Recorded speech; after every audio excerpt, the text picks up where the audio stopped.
No. You ate too much this week. No. You drank too much this week. No. You stayed up too many nights this week past 2:30 a.m. You did all those things. I didn't do them. I ate a reasonable amount. I'm now a teetotaler, and I went to bed at 8 p.m. every day. None of that's true. I feel like shit. Hi, Lotus. Hi, you're not the good Christian child you just led me to believe. No, I'm not. Really not. It's been a more festive Thanksgiving week than I think I anticipated. And I also did a lot of driving today, which we talked about before we hit the record button. Terrible. It's just like I just don't like. What if we had a train? What if we had a train? A train. Some places have trains here, and the trains kind of suck. Yeah, they're doing what they can, but the trains do suck. They pretty much suck everywhere. Yeah. Hey, welcome to the VGV's podcast. This is episode 78. I'm John Warren. With me is my forever co-host Lotus. Hello. Hello. Boy, I just flew in from Arkansas. Boy, my arm's tired. Yeah, I don't know. Did you eat anything good this week? I know it doesn't. I'm not even asking about that. I'm just like, did you eat anything good? Just anything. Not even a Thanksgiving themed question. I'm just, did you eat anything good? I tried my best to stay at home. I will say I had a Sprouts mini sub sandwich because I was really craving a sub sandwich. One thing people from other places might not appreciate, we don't really do that down here. Like sub sandwiches are not a thing. There's a few chains like Subway and Jersey Mike's, and their sandwiches are fine. But like subs is a thing, not really a deal. So I just really wanted one. I saw a little Italian BMT. I said, okay. When you come up here, when we presumably go to a Rangers game or something at some point, I will take you to the great outdoors. It is a Dallas staple of summer. I will take me to a nice farm in upstate Texas. All right, Lotus, keep going. Just keep walking. Past the tree with the rope tied around it. Just a little bit further. No, the Great Outdoors is it's a good sub shop. It's been here since like 1971 or something like that. And it's good. I will tell you, the thing that I get there is disgusting sounding, but they've got like normal subs too. Okay. Yeah. I mean, there's always a gimmick. Yeah. And it's called The Invention. And it's just like, that's a good name. It's just like, my mom was like, I always get The Invention. And she read me the ingredients. I was like, Mom, that's fucking disgusting. And I was like 10 years old. And then I got one and I was like, oh shit, this is pretty fucking good. It's ham. Okay. It's mushrooms. Okay. Okay. It's provolone. Okay. And cream cheese. So it's like a patty melt? It's just a sub. It's on a sub. It's but I mean, squished in terms of construction, because I think that's patty melt stuff. Kind of. Yeah, it's kind of patty melt. Well, like not hamburger is like that's a patty melt. Right. This is ham. Just straight up ham. And interesting. And it's good. They have your Italian. They have like whatever. They have like different grinders. They have a meatball. That's all good. I've had all that stuff. It's very delicious. But I'll eat the pervert sandwich every time. And it's pretty good, but I'll take you there. It's pretty good. Yeah, they don't really do subs though. I mean, it's not really. We don't have a culture here for that. No, we've collectively decided there's not enough flavor in them, and so we just don't do it. Yeah. Where's the barbecue? Where's the pulled pork? This isn't a sandwich. Where's the pulled pork? Yeah. No. I had an egg salad sando from 7-Eleven today. That was pretty good. Because the one by my house is one that does like the Japanese pilot stuff. Like, they go like, oh, we'll put the Japanese stuff that y'all TikTok about. We'll put those on the shelves. And it's pretty good. It's pretty good. Yeah. Wetness level 1 to 5. No, it's genuinely, they do a pretty bang up job. Okay. It's like, it is a solid, not wet Kewpie mayo dressing with, mustard, and egg, and sandwiched between two pretty sturdy slices of milk bread, and they don't get too soggy. Okay, because John, I'm kind of shocked. In my vlog watching, among the Korean and Japanese, and also Korean/Japanese inspired American vlogs, there is a trend of making a similar sandwich at home that is packed tight and wet. To the point, it's John, because part of the experience is that they do the whole rigmarole of wrapping it in like parchment paper and then cutting it in half. Slicing it. So they shove it full of shit because it's packed so tight it won't fall apart. And I can't stand it. They look so gross. I hate that. Or it's just it's just like 90% lettuce. That's the other option. That's disgusting. So I'll be watching my beautiful aesthetic vlog that I finally find where someone's not talking the whole time. And then this is how I'm repaid. With a 90% egg to bread ratio. There's so much egg in this one. Yeah, it's really a deeply impressive sandwich. That's good because it's like it's a normal amount of food. It's a normal amount of food, and it's not wet. And I'm like, congrats! I really can't believe you've done. I can't believe you've done this. Positive, but positive. It hit me in the side of the face with flavor, and I was happy for it. Yeah, so it was good. It was good. I was happy with it. So we both had two good sandwiches this week. Nice. That's amazing. Video games. Listen, it's Thanksgiving week. Like, not a ton happened. Yeah. But one thing did happen. And one thing did happen that captured everyone's attention. It's pretty interesting. It's interesting. Mm-hmm. It's interesting. It's interesting. Horses, which is an upcoming indie game from Santa Ragione. Thank you. I'm glad you could try it because at least for me, have I told this story before? No, I don't know. My mom is a native English and Spanish speaker. So when she went to high school, in order to get her, like graduate high school with honors or like whatever the heck it's called in high school, she had to take a language class. She was not allowed to take Spanish because she was already fluent. So she just took Italian, but she was too busy with all of her other classes. So she would just speak Spanish in an Italian accent. Yeah. Got a good B-. Awesome. That's awesome. A lot of That's this. Great. For me, it's the opposite, where every time I try to read anything Italian, it just comes out Spanish. Like I can only do it with a Spanish accent. Santa Ragione. Literally. Yeah. And I'm like, So yeah. It's best that you read it. But they made Saturnalia, and they have an upcoming game called Horses. And Steam, in their infinite wisdom, have decided not to sell the game. We'll get into why in a second. But Santa Ragione is saying that they're going to have to cease operations, according to this piece from Rock Paper Shotgun earlier this week. Because of the refusal to carry the game on Steam. It is on other platforms, so we'll get into that as well. But yeah, interesting. So it's going to be on Epic. It's going to be on GOG. It's going to be on itch. They say there are aspects of the story that we don't know for sure. So we are going to we're going to be saying they say, we found, there's a lot of stuff that I want to be clear. Yeah. Not super definitive. Okay. So that's important. And that's because I think a lot of the people reporting on this are not, in my opinion, doing their due diligence and not asking any questions. And I think it's this thing where people recognize like the pretty definitive things are, it seems to be that this game is being censored for mistaken sexual content, which happens a lot on Steam. Steam can be very prudish. That is affecting their bottom line. We feel bad about that. But then I think people are not going any deeper than that.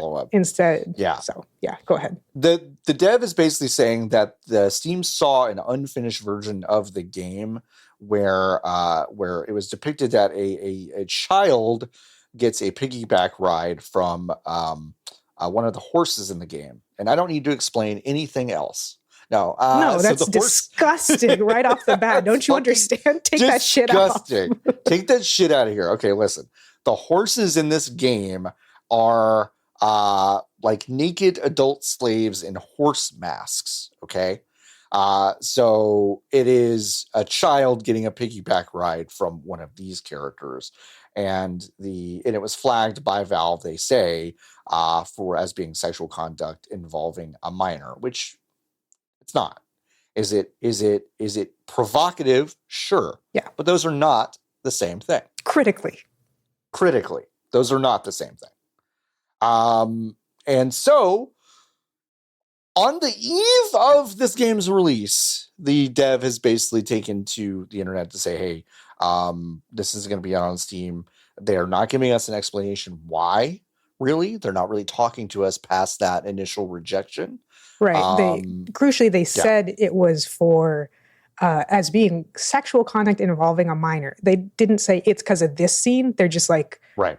Well, I guess it has to be this one. We don't know what else it could be. And they've said that they took it out. They didn't even like the scene to begin with. It was just a rushed thing. And they even told Steam, like, we changed it and we can change more. However, it was an instant ban. So, like, there's not, you can't be like, well, we'll change it because Steam had already made a final decision. They had made up their mind. Again, can't stress this enough. This was in June 2023 when they received this automated review statement, quote unquote. Which you read it first. You read it first. Okay. Oh, I'm going to read it for posterity. Yes. Here's the entire. It's important to the entire thing.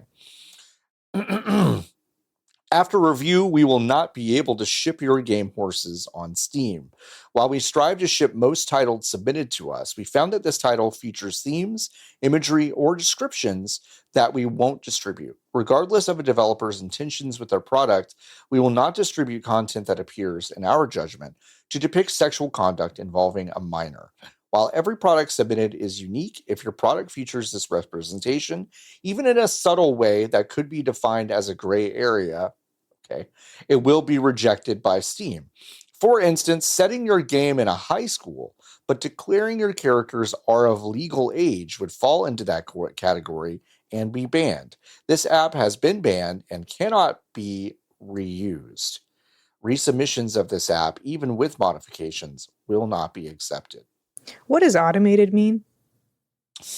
Automated is really interesting because this is awfully specific for being something that is automated. Yes, I do not think that this is an automated review. No, I don't think it was automatic. I don't know why they said that, because I think they say that more than once in their FAQ. Horses.wtf /ban from Steam in camel case. Yes.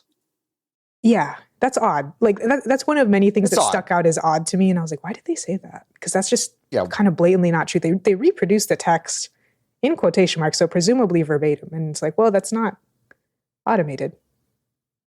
That's not what that means. Not what that means. That's not what that means.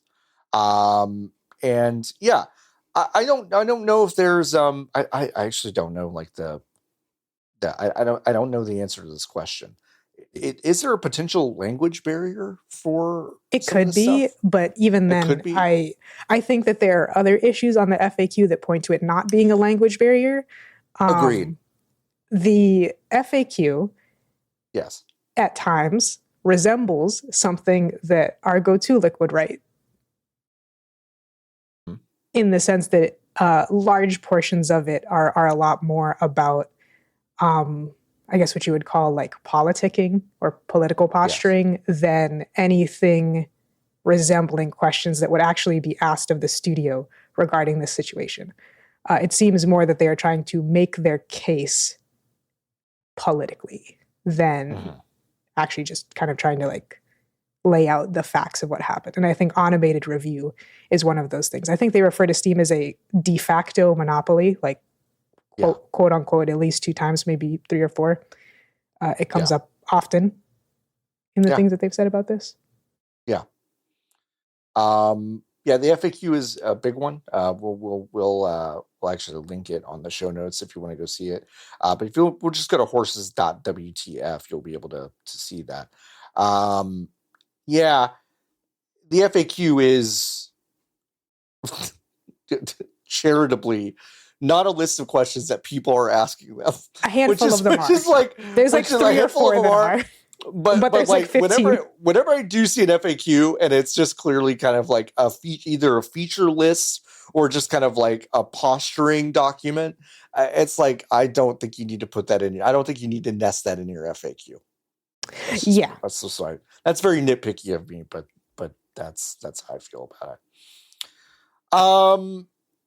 Okay, so by the way, some people I've seen a couple people maybe mix up, conflate some of the stuff happening. This has nothing to do with the payment processor stuff. This is kind of its own thing. Again, 2 years ago, in June of 2023, we believe, or at least in 2023, and that's a long time ago. So this predated all of that more recent stuff. Lotus, I have a question for you. Let's say you run a game studio. Okay. Terrible idea, but I'll do my best. Terrible idea. You have invested, let's say, $50,000 into the development of your next game. A lot of money. I've gotten investment. I've done one thing right, at least. And let's say tomorrow you get a letter from Steam that says they're not going to release your game under any circumstances. Okay. Do you invest more money in that project, even though you know you will not recoup that money unless it is sold through Steam? Do you sit on that information for multiple years and then wait until the eve of the release to basically tell people? Do you cancel development and maybe go in a different direction? Just Lotus, what would you do in that scenario? Because I do think this is part of the story that no one is really talking about. That is kind of strange to me. Yes, this is also what I wanted to bring up, because I was talking about this with a friend. And to be so clear, with that amount of money on the line, and also we don't know what their first investments really look like. Like, do they have to pay back their investors? Are they talking about personal friends? Are they talking about investing their own money? They're vague about it. Yeah. And I mean, they should be. They're vague about it. Private financial information. Yeah. Yes. Yeah, I was talking about it with a friend who was kind of like, isn't that it's pretty fucked up that they didn't mention this? Like, it's a really dumb idea. And I was like, well, with that amount of money, I don't think that it's entirely ethically clear. However, sitting on that information for 2 years in order to make a more effective marketing campaign is the financially correct decision to make, in my opinion, which is what they did. That's the part that feels crazy, is that no one really seems to be talking about how transparently this is a marketing campaign. They have known about this for 2 years, once more. And there is some leniency in the sense that while they were, so the plan is do a little bit of your own investing, complete the game about halfway, put the game out on a circuit, right? And try, put a demo out, yada, yada, and then try to get a publisher from there. Right. Get more funding from that, a little bit more security. Great. That's how a lot of things work. So they were hoping for a time, even though they knew that it was banned, that maybe they would be able to find a publisher who was okay with that, or more likely find a publisher who had better connections than them and could get it unbanned. Even then, 2 years is a really long time to not say anything anywhere to anyone. Yeah. And then to show up a week before your release. I mean, the game comes out a couple days from us recording this. From us recording, yeah. And and then there's other stuff like a friend of mine is also in the Discord, and I was like, hey, have they posted anything in there? Because they have their website. Yep. But I haven't seen anything there. They don't use their Twitter. It seems that GameDeveloper.com posted the news before they did, which means that a presser went out.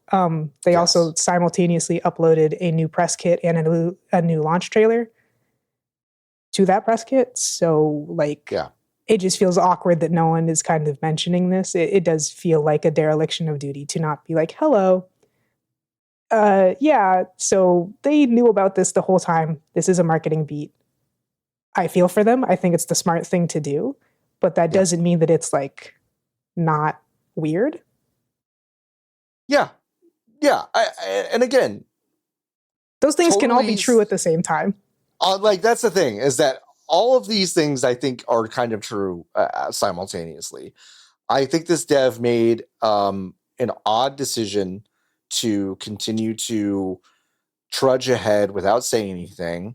I think it's odd that Steam has these kind of draconian rules. By the way, they did offer a statement to press that were asking about this, and I will also read that. Steam actually did make a statement, which still pretty vague, but there are a couple parts of it pretty vague, but I would say contradict. It kind of contradicts Santa Regione's story. So they said, we reviewed the game back in 2023. At that time, the developer indicated with their release date in Steamworks that they plan to release a few months later.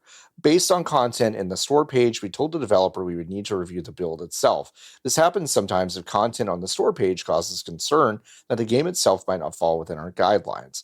After our team played through the build and reviewed the content, we gave the developer feedback about why we couldn't ship the game on Steam, consistent with our onboarding rules and guidelines. A short while later, the developer asked us to reconsider the review, and our internal content review team discussed that extensively and communicated to the developer that our decision that we were...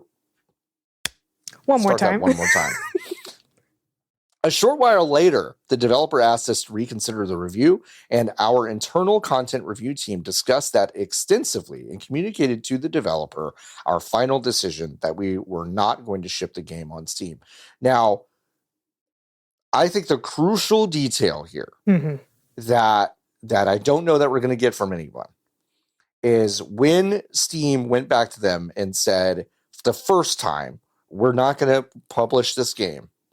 And then they had an opportunity to go, hey, by the way, that's an unfinished build, and we marked it as being to be released in the next few months as a placeholder because we really don't know when it's going to be. So if y'all have an issue with something specific, we will be able to do something about it. And then that second piece of feedback came through that said, this is final. I don't know if they ever made that comment. And if they were basically saying, well, they probably did. But if it is just as Steam says, that they reviewed it once, all Santa Regione said is, oh, please reconsider, and then they said, no, it's final, then, that's just a draconian, shitty, terrible decision that Steam has made. But it is still, it's a terrible decision either way, but it's just... that's one of those key pieces of information that I don't think we have. What a weird story. Yeah, for me, I don't know. The key point is like that they submitted this and said that it was going to. They put a release window of relative nearness, like soon, when the game was over 2 years away. Not close. And if they didn't know, sure, but that is a strange I think, regardless, they made multiple mistakes in the submission of this. I think, even if it's a pre-release and it was super rushed and whatever, if you were like, yeah, we're going to put a little girl in it, someone should have just said, no, we're fucking not. Not for the pre-release build. Not for the first thing we showed to Steam. Yeah. Yeah. I think that's a pretty tremendous lesson, I guess, is I think if you're still making provocative, interesting art, if your first line of defense are capitalists deciding whether your thing can go up on the thing, I don't know, maybe don't start with that. Yeah, the last line of their FAQ for one question that is definitively not real, that they just wanted to put in there to answer, what exactly is Steam policy on mature content? Something that no one would ask them. The last line is, this double standard suggests Steam does not treat games as art on par with film. Yeah. No fucking shit. Are you new here? I'm so sorry. But the idea that Epic and obviously Itch and GOG are going to put it out, totally. I understand that because they also have very different standards, and also because they have so many fewer games coming out on their platforms. Not with Itch, but Itch doesn't moderate at all. The other two, it's much easier for them to have a more hands-on and less intense censorship view. I think those would probably even maybe be okay with that scene being in there and not just immediately flag it. Even if they did, I have to believe that they might at least listen. Know that Steam won't do that. Like, just it's not good, but it's kind of difficult to watch them postulate on the comings and goings of the industry when they did something that, simply put, is stupid. Yes. It was a bad decision. There were like 3 bad decisions in a row, and they got burned for it, and they got burned for it pretty bad. Yeah. But like, they did make the 3 bad decisions in a row. Yeah. Yeah, to me, this is like kind of the equivalent. I don't know. When I was learning how to drive, I'd get really aggravated with people who would slam on their brakes in front of me for no reason. And so as a way to somehow cosmically punish them for doing something I thought was stupid, I would brake late and brake right up next to their ass and be like, oh, blah, blah, blah. And my mom, when she was teaching me how to drive, was like, why did you do that? I was like, well, I don't know why they braked. And she was like, yeah, but they did, honey. They did brake. And you needed to just stop and like be normal. To me, it's like, this is kind of like Steam and Santa Ragione doing that to each other just over 2 years. They're just like one of y'all had to just make a mature, reasoned, clear-headed decision here to be like, okay, hold on a second.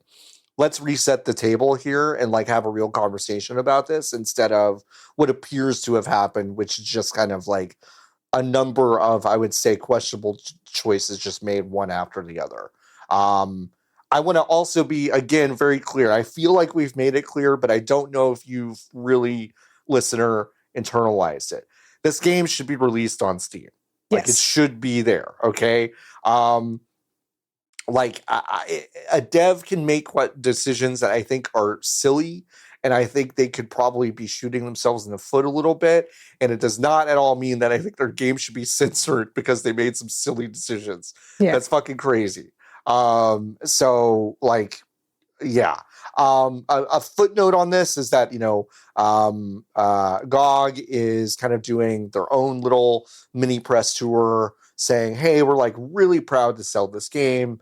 And of course, people have pointed out that they fucking banned Devotion, the Taiwanese game. More than once? Or was that only with the... They basically said that they were gonna do it, and then they didn't do the initial. They were gonna do it, and then they were like, no, actually, we're not gonna release it after quote receiving many messages from gamers. That's which is right. I forgot that was the exact verbiage. That's the exact verbiage. No one involved with Santa Ragione is Chinese, so I'm sure it's fine. I'm sure it's fine. I'm sure it's fine. What a weird story, huh? Yeah. It's weird. It's weird. I hope this goes in a marketing book. I mean, listen, maybe this does really well for them. Maybe it's like now. I think it's going to do better than it was going to originally. Frankly, yeah. I mean, they said that Saturnalia did not sell well enough for them to really invest a lot without going out and getting outside investors. So like maybe this does better than that, and they're able to be okay. Anyway, only $5, which feels crazy. It's only $5. That feels like another crazy business decision to me. I get it. Listen, they're doing it for the art. I get it. I get it. On par with film, I'll play it. Yeah. I've been looking forward to it. Get it. I was surprised to see this news. Although it does make sense because mysteriously at some points in time my Steam wishlist will get a little smaller and I don't know why. Yes. Yeah. Yep. I don't know why either, but I've noticed that too. Isn't that weird? Could be anything. Must have been the wind. It must have been the wind. Crazy. Listen, and more layoff news. We've had so many this year. Splash Damage out in Bromley, UK. They were purchased by an unnamed private equity firm back in September, and it was previously owned by Tencent, who is divested from the studio. They have entered into consultation, which is basically the stage before you hit the redundancy / layoff stage in the UK that you have to go through. So Splash Damage will be, undergoing some major changes and redundancies and all that stuff. And that's tough. This is yet another, I think, very rich entry into the idea that Tencent, alongside Sony and some other major players in the games industry, are divesting from a lot of Western studios and game makers. Yeah, Splash Damage in particular is like one of the bigger and like kind of more UK story developers. These are the Brink people. For all my fellow Brink fans, all 12 of us. There's dozens of us. Oh, it's Brink time. And it's like never model anything after the United States, obviously. Yeah. We have the big game industry because we have like VC and a lot of money to both spend on purchasing games and producing the games. So all the countries that are not us and not Japan are generally like their governments are trying to work to attract local talent and produce local games. Australia and New Zealand are doing this, and Canada is doing this to a large extent. The UK and Ireland mostly seemed interested in courting foreign companies to set up there, and now none of it's working. And everyone is leaving. Especially because the region is not particularly, I think, stable in regards to like its political dealings with video games.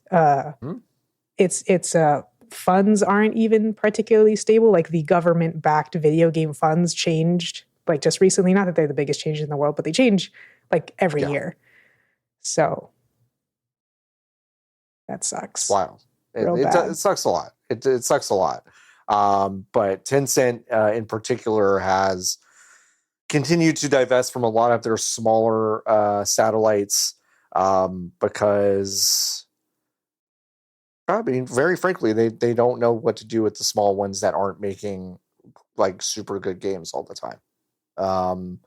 All their investments are, I think, perfectly capable of doing those things, but they tend to go big into the studios that are already doing major stuff, your Riots, your Epics, and then they'll get these smaller studios and frankly have no idea. They don't have their finger on the pulse of Western tastes at all, which is kind of shocking because they've never develed that. And they've had a lot of time and a lot of money to do so, and yet they still are completely clueless. They very desperately want to, in my view, this is an opinion, very desperately want to remake aspects of Western game dev tastes in the image of the stuff that is done well in their home country, but the player bases are totally different. Their habits are totally different. Their expectations, their vertical integration is totally different, and they've never really adjusted. Knowing those things are super different. And it's shocking to see them continue to flail at stuff like this. CodeSync is also a UK company. They're owned by Thunderful. They're also restructuring and will be losing about 50 to 60 positions, which is roughly half the studio, which is also terrible. Yeah, I think Atari just bought Thunderful. I shouldn't say just. True. They bought Thunderful at some point this year. They bought it. They bought a majority stake in it. Let me see. 82%.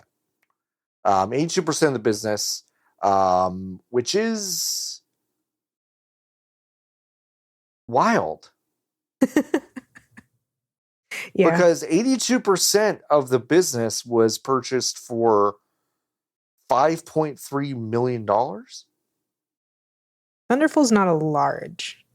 They're not, but that's still... But it does seem quite small. Shockingly low. It's because they haven't been doing very good business. They haven't, for sure. That's a big... Yeah. You know what, folks? I had not seen that line before. You hadn't? I hadn't. I'm telling you, if you have some sort of poll or not a poll, a pool at work for just kind of games publishers, would not go all in on Thunderful. No. That is an emergency.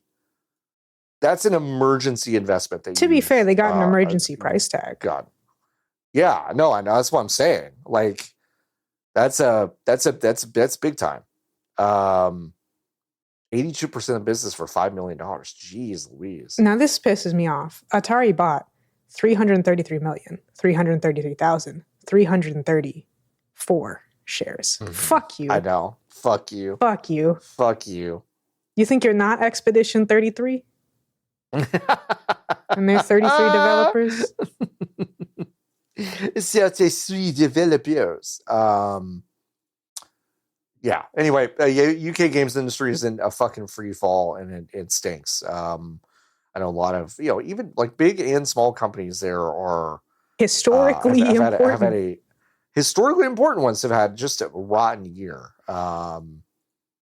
It just stinks. It sucks. But you know what? Let's talk about some other little guys. Nintendo. Just some little guys named there. Nintendo. Some little guys. They have acquired a set of shares in Namco. Namco. I knew I was going to do that.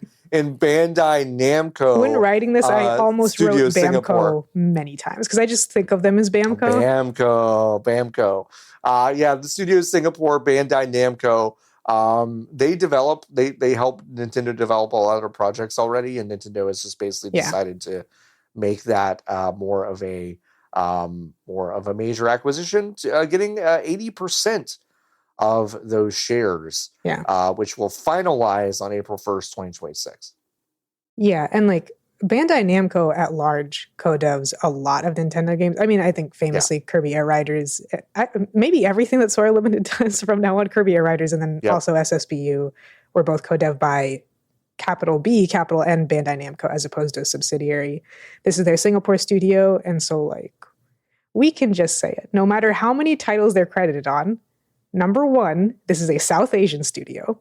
Number two, it's mostly an art studio. And number three, they're working on Japanese games. So they're probably not actually credited on most of what they do. Probably not. And there's probably a lot of, like, I wouldn't be surprised if they be working on everything and just aren't mentioned because they're a co-dev studio from Singapore.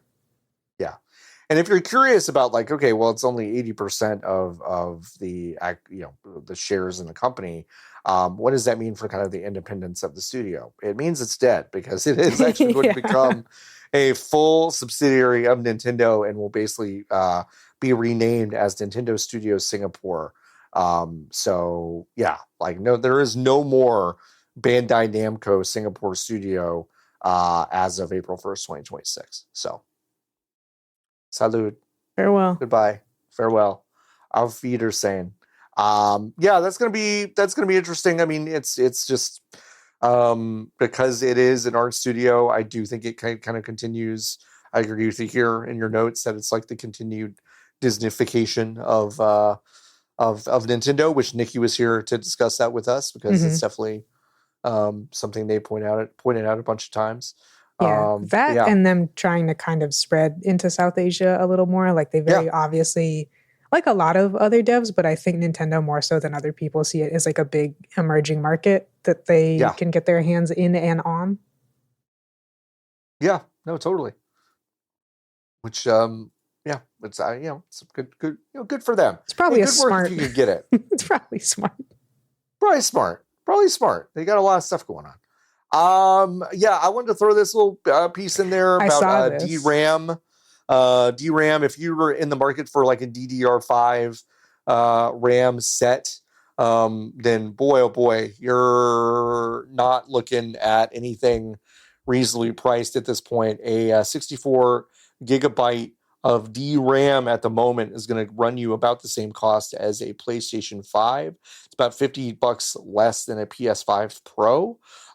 This is because of a global shortage of the chips needed to produce this kind of stuff. So it's affecting SSD drives as well as DDR5 RAM. And some analysts believe that you really won't see like good prices for this kind of RAM again until 2027. It's not abnormal for RAM or like any computer part to kind of go through these like fluctuations and ups and downs, but this is so this is very, very, very steep. Very and also steep. RAM in particular is like not usually the thing that this happens to. No. Like it feels like no matter what kind of RAM you had, it feels like for the past 10, 15 years, you could get 32 for like $50. Like you could always get RAM. Yeah. Like that, and it was never going to be the problem in your build. No, like when I built my machine in 2020, like that was the thing I was worried about the least. And whenever I had to make upgrades or anything like that, like that's just been a no-brainer. Storage and RAM and things like that have historically, at least recently, just kind of stayed at a level that is super affordable. And now this is a fairly sudden and drastic increase in that market. So yeah, if you were planning on like building a computer in after Christmas, which is essentially what I did, I bought myself the Christmas present of a ton of computer parts in 2020 and built it right before everyone got sick. And yeah, if that's your plan this year, it just got a lot more expensive unless you've already paid for that stuff. So crazy. Too bad.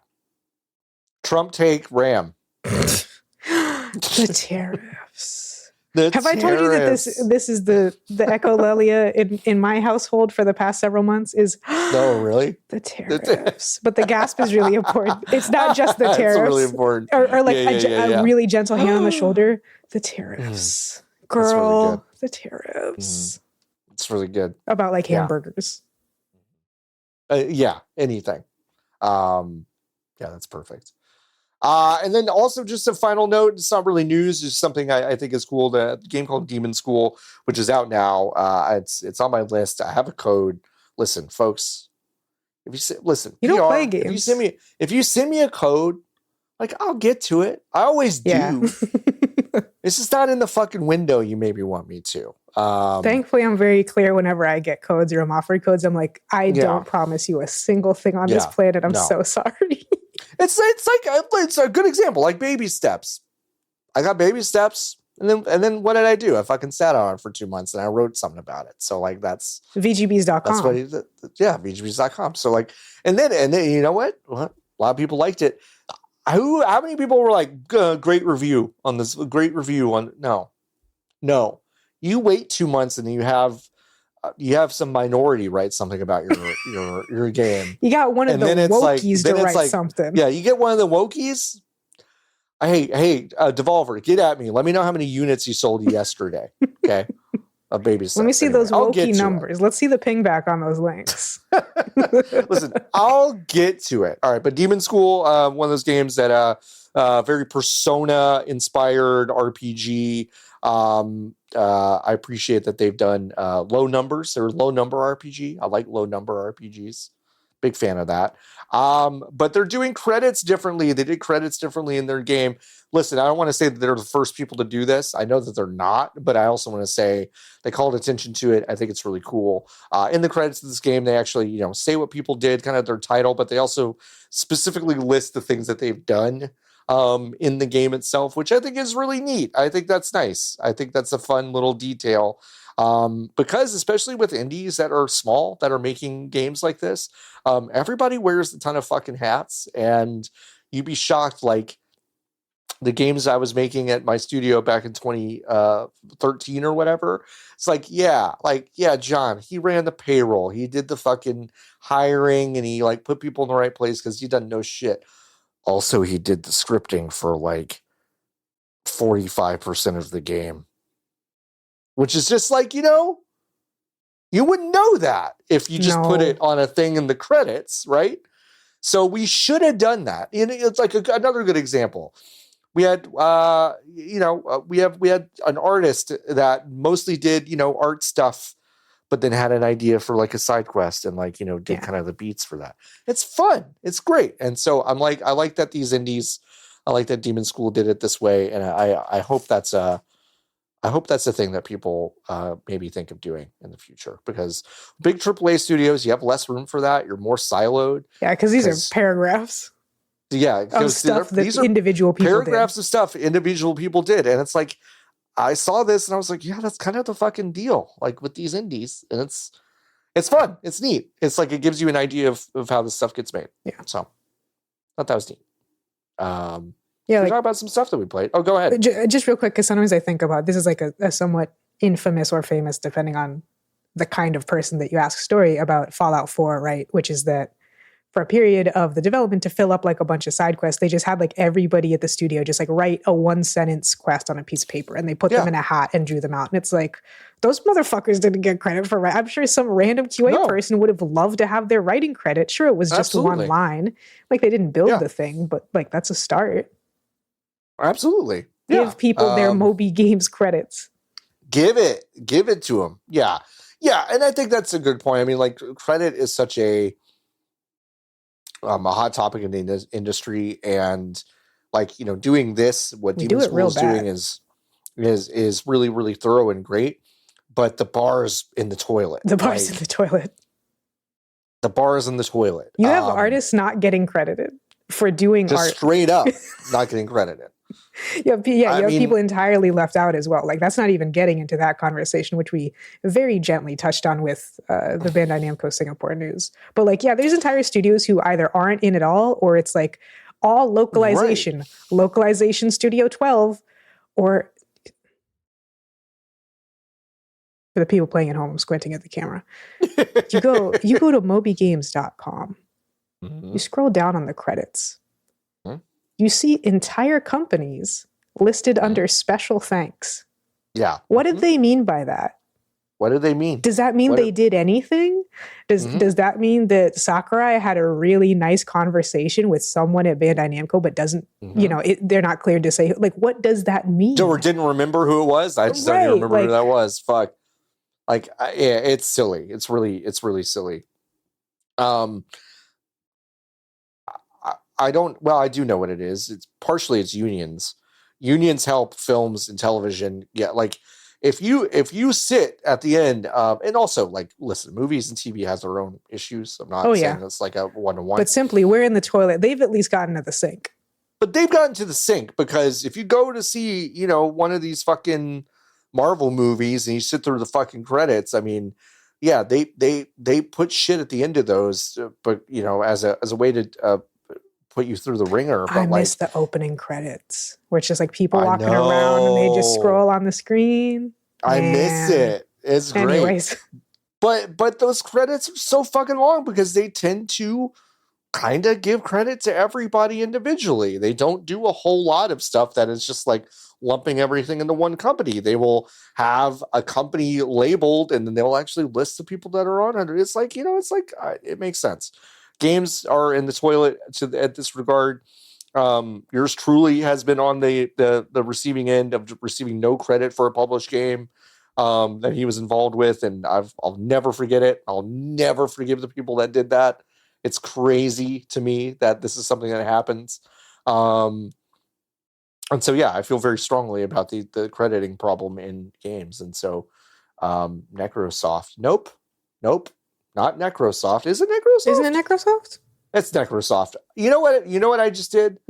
I thought I said Necrosoft out loud and I mistook it for Neversoft, the studio that eventually merged with Infinity Ward that made Tony Hawk. And then I second guessed myself. But yeah, Necrosoft. I liked what they did. Very cool. All right, Lotus. Should we talk about some stuff that we played? You and I played basically 2 things this week. 2 things total. 2 things total. I did play a couple other things, but like maybe not enough to talk about it. That's fair. We can keep it light.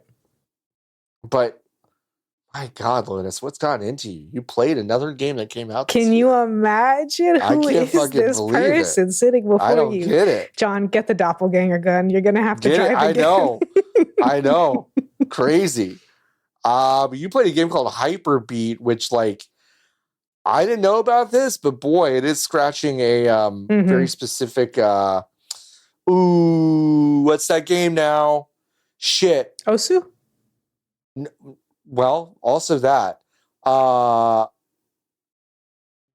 Cookie Run Kingdom BTS minigame. Because that's also a rhythm game. No, I'm thinking of it's got the announcer. It's not Super Hot, it's the other one. Super Hot, actually, folks, Super Hot's going to come up again in this episode. So just keep that in mind. The one that has the announcer but isn't Super Hot. Oh my God. Keep talking. You talk about it. Talk about this game. Yeah, HYPERBEAT's rhythm game. The visual is kind of like, I guess like Space Harrier, like where you're just kind of like moving your little guy around the screen. It's set in like Super Hexagon. Oh, that makes sense. It kind of reminds me. I couldn't think of why you were saying Super Hot. I was just thinking of Tacoma. I couldn't get off of that because I was thinking of the wireframe figures. I see what you're saying now. No, that makes sense. The gameplay of this evokes a little bit of Super Hexagon in my head. All right, sorry. No, I hear you. That makes sense. Okay. But yeah, the visual is kind of like Space Harrier, where you're using your mouse or your Steam Deck or your whatever to move your little guy around in this very simple dial, flying through space and syncing to the rhythm. Most of it is just flying through stuff, but then the more difficult you get, the more specific inputs that you have to do. No, it's never anything too complicated. It's like left and right or a hold for either of those things. And that's as far as it gets, but it is really, really fun. It's really nice. It's really pretty. I had a shocking amount of fun customizing my little guy, which like they're very simple little guys. They're just deeply polygonal gradient figures with like a few accessories and then their little weapon. So I didn't really think I would enjoy it, but I really like how my character like came out. It's just fun. Yeah. And yeah, really like legitimately excellent soundtrack. It really stays in a very particular MIDI sound font, but it still manages to introduce like a pretty good amount of variation. I think the only thing that's difficult is the songs aren't titled in like super evocative ways. So like I often forget which song is which. Yeah, sure. But, I can see that. Yeah, thankfully though they are kind of broadly categorized by character because you get each kind of song pack by talking to certain characters. So I remember that like I really like all of Yellow's songs and the characters are just the color that they are. I think the presentation of the story mode is really nice, and the way that you interact with the little hub world is like, it's cool. To interact with something, you walk up to it and then you let go of any of the controls, and then a little rest marker appears above your head, like a musical rest note, and then when it fills up, then the interaction starts. And there's a lot of really cute stuff like that I really liked. I'm like mixed feelings on the story mode. I like it overall, but it doesn't have a lot of room to work with its dialogue, so it comes off like pretty schmaltzy at times. Yeah, where it's like if you had a little bit more time to develop this and to move through these points, or if you made them slightly less like sentimental, then maybe it'd work a little better. But certain characters, especially Red and Blue, just feel like they're kind of rushing to get to their big overarching point about the human relationship to art. Sure. Yeah. I can see that. This game is pretty. It's really pretty. I like that it feels kind of like simple too. Not like overtly simple or anything like that, but because it restrains you to like a clock face. Yeah. Where the notes can be is like standardized. So it can ask you to do, even as someone who like, I'm not particularly good at rhythm games, and this is totally new to me. Like I'm not an Osu person or anything. So I'm unfamiliar with how to control something like this. I felt like I could get to a pretty complicated level relatively quickly as long as I knew the song, and that was very enjoyable. And like when you do stuff right in this game, especially when you're floating through like really long hold notes, it just feels so beautiful and elegant, which is not something that you really get out of other rhythm games. And in a lot of ways, it's not really what you want. Like you want to have those big percussive hits, and this still has those. Sure. But underlying, you feel very like gentle, even doing harsh notes, which I think is really cool. Yeah. Yeah, this is cool. I dig the menus look good, kind of a like PS1 era flatness to some of them. Yeah. Which is fun. Your results screen looks straight up like something out of like Wipeout for PS1. Just some just good combinations of decisions here with like the way that this game looks. Yeah, it just has like a layer of Nightcore grime and static over it, which is good. Which is nice. I did want to get into the custom mapping stuff. There's not a lot of it because it is complicated, unfortunately. I don't think it's an easy ask to ask for a more simple interface to do it in, but that would be my major ask for the game, because as it stands, it's like you have to have a digital audio workstation and create and then modify MIDI files at a fairly granular level. And like if you don't already know how to do that, you hit a wall pretty much immediately. Right. So it would be great. It would be excellent. I feel like the game has done quite well. So I would love to see something that someone like me could edit some maps to. Yeah. Yeah, that'd be cool. I would like that as well. Play it. Yeah, it's an amount of money. Yeah, play it. It's $15. Okay. I thought so. I almost said $19.99, but I said nope. It's $15 on Steam. It's out now. Came out at the end of October. It looks great. I'm going to put it in my wish list because that looks awesome. I played Morsels, a game that I said I was going to play last week and then didn't. Morsels, that's an Annapurna published joint. There's basically an action roguelite where you are a little adorable mouse in a trash world where cards that give you cool little critter powers rain from the heavens, and then like the barons of this world collected the most cards, and now there's one super cool card to rule them all that's been split into pieces, and obviously you're going to go find those and kill the barons or whatever. And you're just a little mouse. You're just a little guy. And like, you can't do anything. Actually, this game is controlled with a left stick. You can dodge roll with the right trigger. You can trigger a special ability with the left trigger. But the face buttons are basically all attack buttons for each cardinal direction. And when you're just a mouse, you just squeak in that direction, which is really cute. And you can't do anything. So when you go collect cards, you're basically turning into a different creature. So it is this kind of collecting critters, Pokemon kind of vibe. What I love about this game very off the bat is that it explains very little to you. So when you go get a new guy, it doesn't really say, hey, this is its projectile. This is its cool ability. It's going to hand it to you. You're going to experiment with it because there's really no downside to experimenting, and you're going to kind of learn what its special abilities are. So, for example, I recently got a guy that kicks like a ball of yarn, like a soccer ball, for his projectile. And instead of regenerating, you have to actually collect the ball to attack again. But if you like corner an enemy, it's basically just bouncing back at you and you're collecting it. So you can basically rapid fire and it does a lot of damage. And then I found a guy that like basically like pukes. He's like a little ghost and he pukes like ectoplasm, but only like a few feet in front of him. And it does like very little damage. And I was like, what the fuck is this guy good for?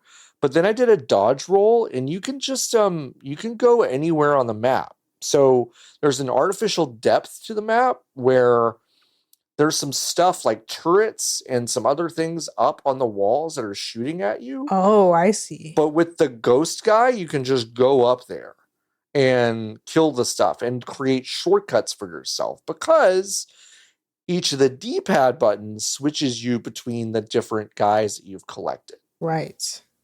So you can have these kind of cool combinations of like, oh, I want to get up there, or oh, I want to attack this enemy with this explosive projectile that only this one critter has. You can basically put these things in combination and concert with each other, and come up with some really neat ways to tackle these little roguelite levels. You eventually get to a boss of each section. And the in-between, the little like campsite sections that you would see in like Slay the Spire or something, they're all really weird. This is like a really cool aesthetic. It's very trash punk. Nothing is really explained. You meet an overturned art. Garbage Pail Kids. Very Garbage Pail Kids. I met an overturned arcade machine with like a little critter like poking its head out that says, you can either shake my coin slot and see what's in there, or you can actually insert a coin and play a game. And so I played a game, and it loads up a really crude 3D version of the game, and you're basically the mouse trying to collect a little gem and run away from these other critters. And I got the lowest score you can get, and and when I did it, he goes, number 6. You know what? It's okay to not be good at video games. And I was like, thank you. I really appreciate it.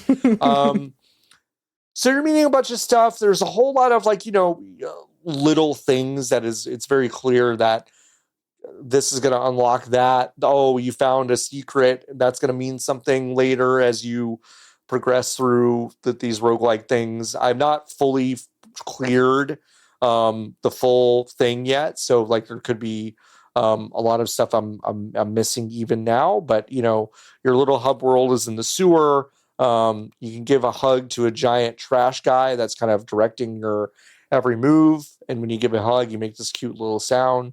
And you need that cuteness because this is a really gross, like Lotus said, kind of garbage pail kid aesthetic game. It's got this pretty sick, overlay filter on it, which kind of makes it look even grosser than it would otherwise. It's a fine layer of nasty. Yes, it's a fine layer of nasty, and it's just it's a gross, squishy, lots of snails, lots of slime, lots of gunk, and the soundtrack's really nice. Oh, it's like the Nasty Patty from SpongeBob. Yes.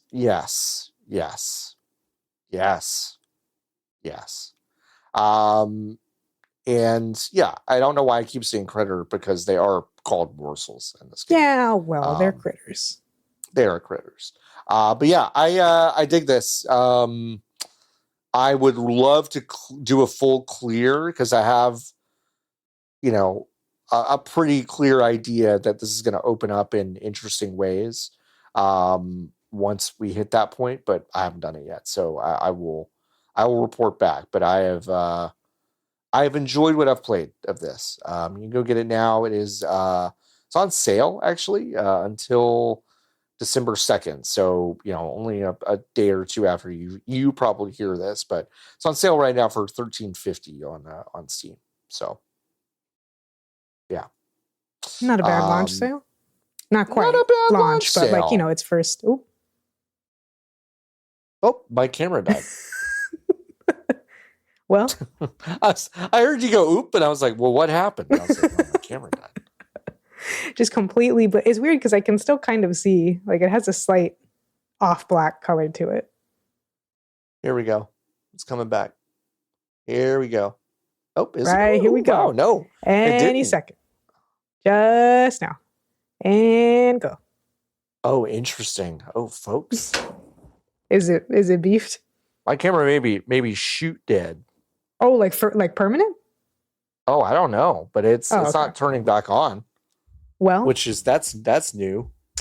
Yeah, and this hasn't not happened before, but usually it hasn't really. Usually it hasn't. It usually doesn't I don't really remember it happening during pod off. either, just stream. Oh no, me neither. And streaming software is its own issue where I'm like, yeah, that makes sense. And it's not too warm in here, actually. It's it's nice and cool today, actually. Yeah, mine only has that issue of getting too warm if it's been on for a long time. Yeah. Huh. Well, we're gonna keep going with the show. I'll just be talking to a void. That's okay. Be talking to a void. You have to put a sticker of yourself on the video version. Yeah, I'll in fact, let me try to. Oh, can you add something? Actually, yeah, I'm gonna add something. Hold on 1 second. Here. Let's go add. Folks, if you're listening to this on the we're not gonna edit this out. Jordan, don't edit this out. It's just not important for us to edit it out, but now Lotus is going to be able to talk to let's find him. Let's find 20-year-old John. Go ahead and talk to this guy. This excellent, for the rest of the photo show. of you. Let me get my guy out of here. Let's see here. I can't. I don't think. Yeah, I was gonna say I don't think you can, which is fine. The star of the show has arrived. I think anyone can forgive a little black box. The star of the show has arrived, and Lotus, do you want to describe this photo of me from when I was 20 years old? Of course. This is John at 20 years old. Seems to be a outdoors, perhaps a beach party, or not beach party, pool party kind of situation, sitting on what is clearly a classic Tuscan Revival outdoor chair. God, you nailed that. That's so true. John wearing a ringer tee, black or gray rings, light gray tee, has either braces or a retainer, and it's braces for braces, sure. Yeah, visage. So it's not quite twisted into a grimace, but it's definitely maybe caught off guard and kind of like, oh God, there's a camera on me and I'm not happy about it. And has not yet realized like, oh wait, I should smile for the camera. Wearing some classic, 90s, early 2000s horizontal oval glasses, very thin frames. These glasses fucking stink, brother. They're bad. You're an office siren, John. You just didn't know it yet. I just didn't know it. I didn't know it. And John also has a pretty close cropped buzz cut. That combined with the glasses, the grimace, and the braces makes him look kind of like an adult version of Sid from Toy Story 2. Kind of a shady character at the pool party. Yeah, absolutely. Yeah. I also crucially have I have twice as much neck beard as mustache. Yeah. It's crazy. It's rough. It is rough. It's bordering on mugshot, but it's clear that you're not. It's clear. I'm at a being pool mugshotted. Yeah. It's clear that you're at a pool party, which is so funny. Yeah. Yeah. But that's me. And for our YouTube folks, this is going to just be on. For this is just going to be on. That camera ain't fixing itself. Not while the show's not coming back. Yeah, and honestly, doesn't that bode well for me just in the next few days? If why the fuck is this happening now? I mean, it's just absolute lunacy. Oh nope, it's back. Oh, either way, the picture's staying up. All right. All right. Well, it'll stay up for a little while. Just a little, just as a treat. Just as a treat. Look at this. Look at how far you've come. This fucking guy. Look at how far I've come. You can hear whoever's revving. Wow, they're revving. I actually thought that was outside my house for a second, but it wasn't. There's something specifically about distant car noise that tends to sound very real. We frequent. It's dead. Well, whatever. Anyway, we frequently have the issue of we'll be watching YouTube or sports on the TV in our living room, and we'll hear a car and think that it's coming from the TV because it just has a really weird quality to it. It's like the road that this noise is coming from and the shape of our apartment complex makes it like a megaphone directly into us. So it's way louder and way more close and realistic sounding than it reasonably should be. It's really strange, kind of annoying, but mostly funny. That is really funny. That's really funny. Yeah, we get distant revving because there's a really long drag. Yeah. Of road called Green Oaks, which is like pretty close to our house, but like why are you really doxing yourself, John? No, I've talked about Green Oaks before. It's okay. It's a very long road. They can't narrow it down that much. That's fair. But there's a really long stretch, but it's not that near us. But we'll hear people at midnight doing they're just revving. Doing revving. Yeah, this road it's like relatively close to us, and it's just that it's quite long and straight, and so Yep. It's a side road. It doesn't have any lights on it, so. Yeah. Yep. That's how it works. That's how it works. Hey, listen. If you go to VGBs.com/join, you can join the Hive. You can give us money every single month or every year. Whatever you want to do. And if you join the Hive, you can go to the Hive section of our Discord, discord.gg/VGBs. You can ask us a Hive question. And folks, we get a lot of them every week, and we got a lot of them this week. So let's answer some of them. Let's start with Bone Chug Actual. Boy, orbs are now on mobile. Is that a threat? I don't know what that means. This is a Discord thing. Discord has, I guess what you would call an in-app currency. That's right. And then you can buy them, or you can use them to buy little like borders for your Discord profile. That's stuff, right. Like on Steam. Okay, that's so that we're talking about. So yes, that is a threat. Orb. That is a threat. That is absolutely a fucking threat. I would say, in general, orbs appearing where they previously were not is threatening. Kind of no matter what the situation is. Totally. Yeah. All right. Valerie B asking, let's just fucking rip the Band-Aid off. Hey, John, where do you keep finding all these super intelligent, super funny, super attractive? Wow. LGBTQ people to co-host various podcasts with you, and can you maybe stop fucking hoarding them all for yourself? Please and thank you. Well, where else would they go, Valerie? And hey, this is one thing that did not come up when we were forced at gunpoint to say nice things about each other.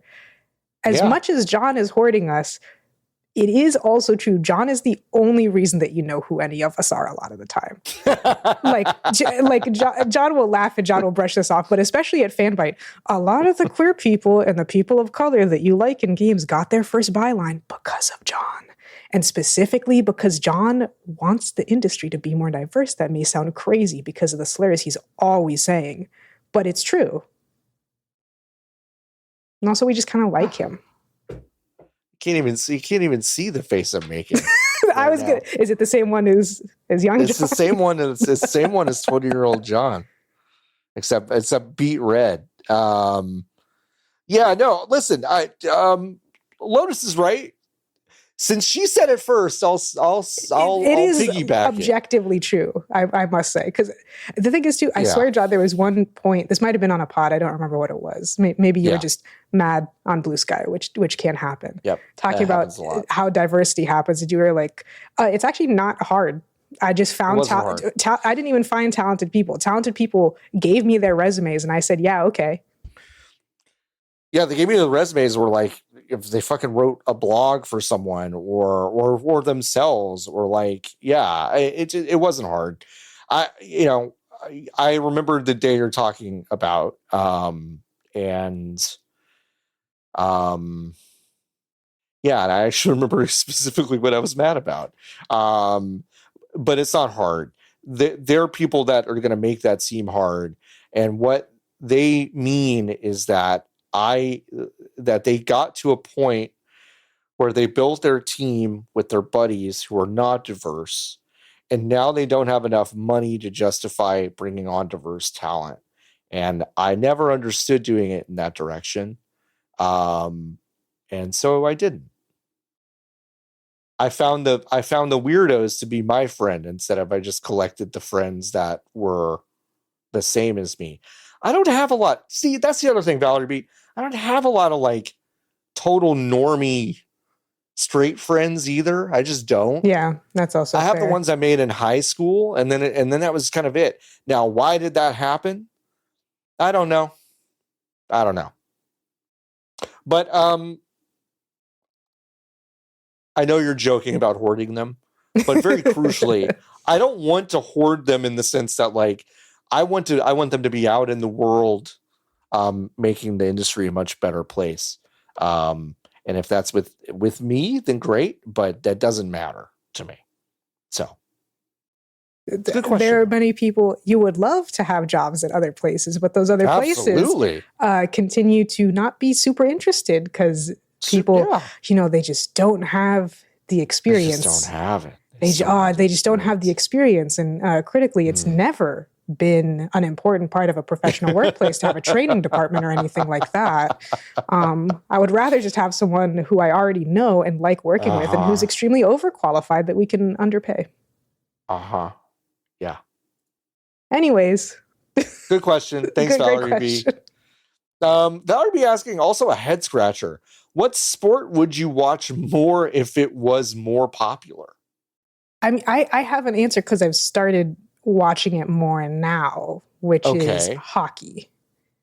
Okay. And do you think the popularity of it made you watch it? Yes, because they've invented the PWHL, which is women's hockey. I can watch that on YouTube.com for free. Yeah. Hockey technically, legally happens on like ESPN and stuff. Women's hockey doesn't. And also, because I have lived in Corpus Christi and Houston, Texas, men's hockey also is not on television. I would have to pay for a NESN, New England Sports Network subscription, which is very expensive, yearly, just to be able to watch the Bruins. And then I wouldn't even get the playoffs. So it's like, whatever. My dad has had to deal with that, and he can't stand it. So that's like one obvious one, is just that like I can watch it now. And also there's women involved, which I love.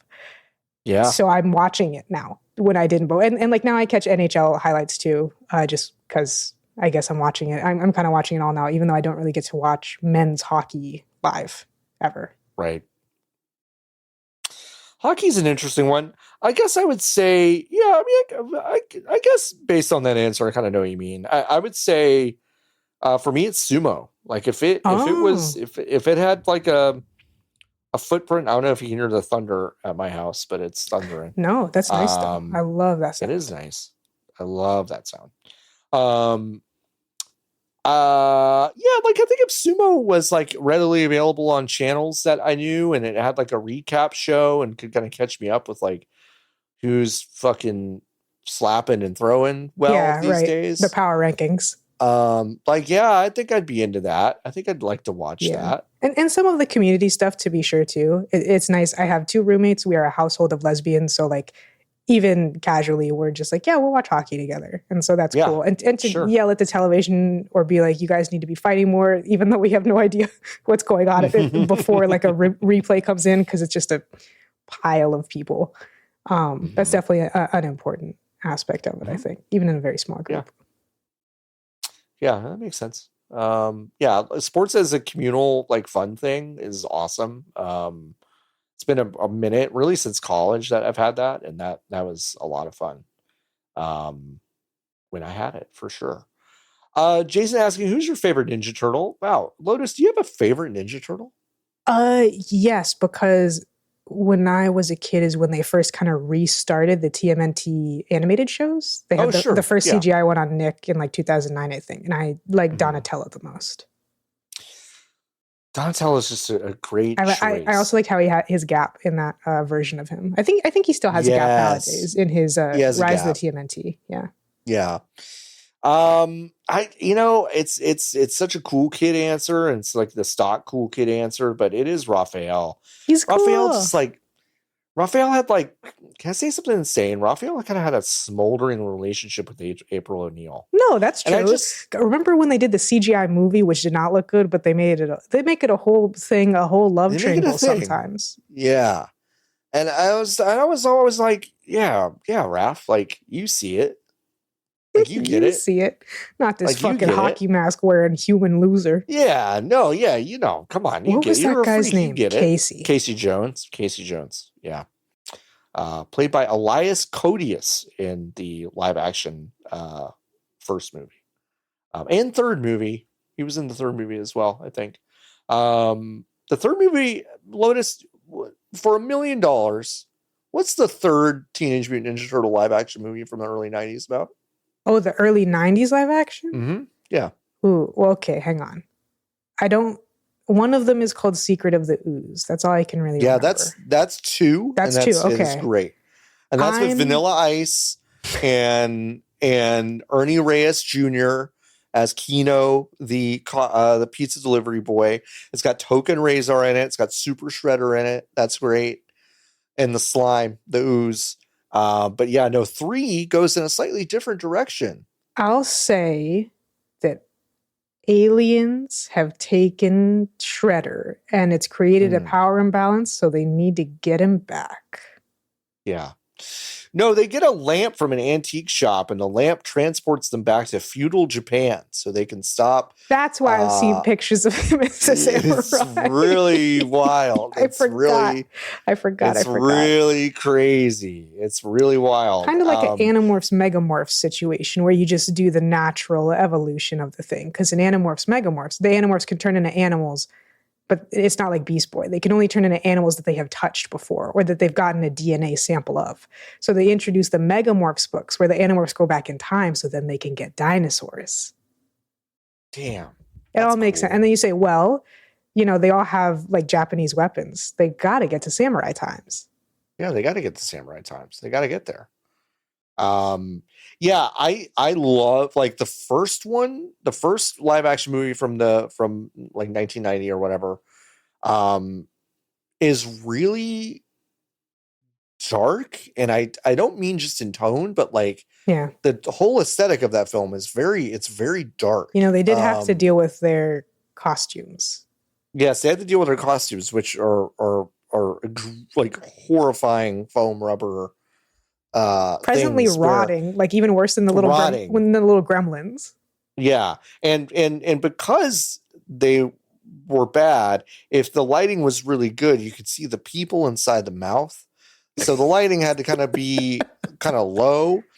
And then the first one was like that, and then the second one was kind of like, all right, what if we like really like leaned into the fact that this is clearly a kid's property right now, and it's like, and like we're gonna make it the most popular thing in the world, and like it felt like they were really successful. And I would love to have been a fly on the wall of them making the third one, where they're like, what if we just like introduce feudal Japan to the same audience and like kind of go deep into the dynamics between the colonialists and the colonists and the colonizers and the fucking natives in Japan. And it's like, like, I don't know if like 8-year-old me was ready for like, the Portuguese Catholic set or whatever. Like, I just didn't I didn't get it. I was very confused by the whole thing. Very disappointed. It was the first movie I went to that I was disappointed in. I remember. Wow. Yeah. AMPM Video asking, one of my other favorite podcasts used to do this thing called April Reels Day, where the hosts would express genuine criticisms toward each other, and everyone goes in knowing that's coming. Imagine VGB April Reels Day. I refuse to. Thank you so much for asking. I will not do this. I will not do this. Yeah, because even how genuine can you be if you know that you're being recorded?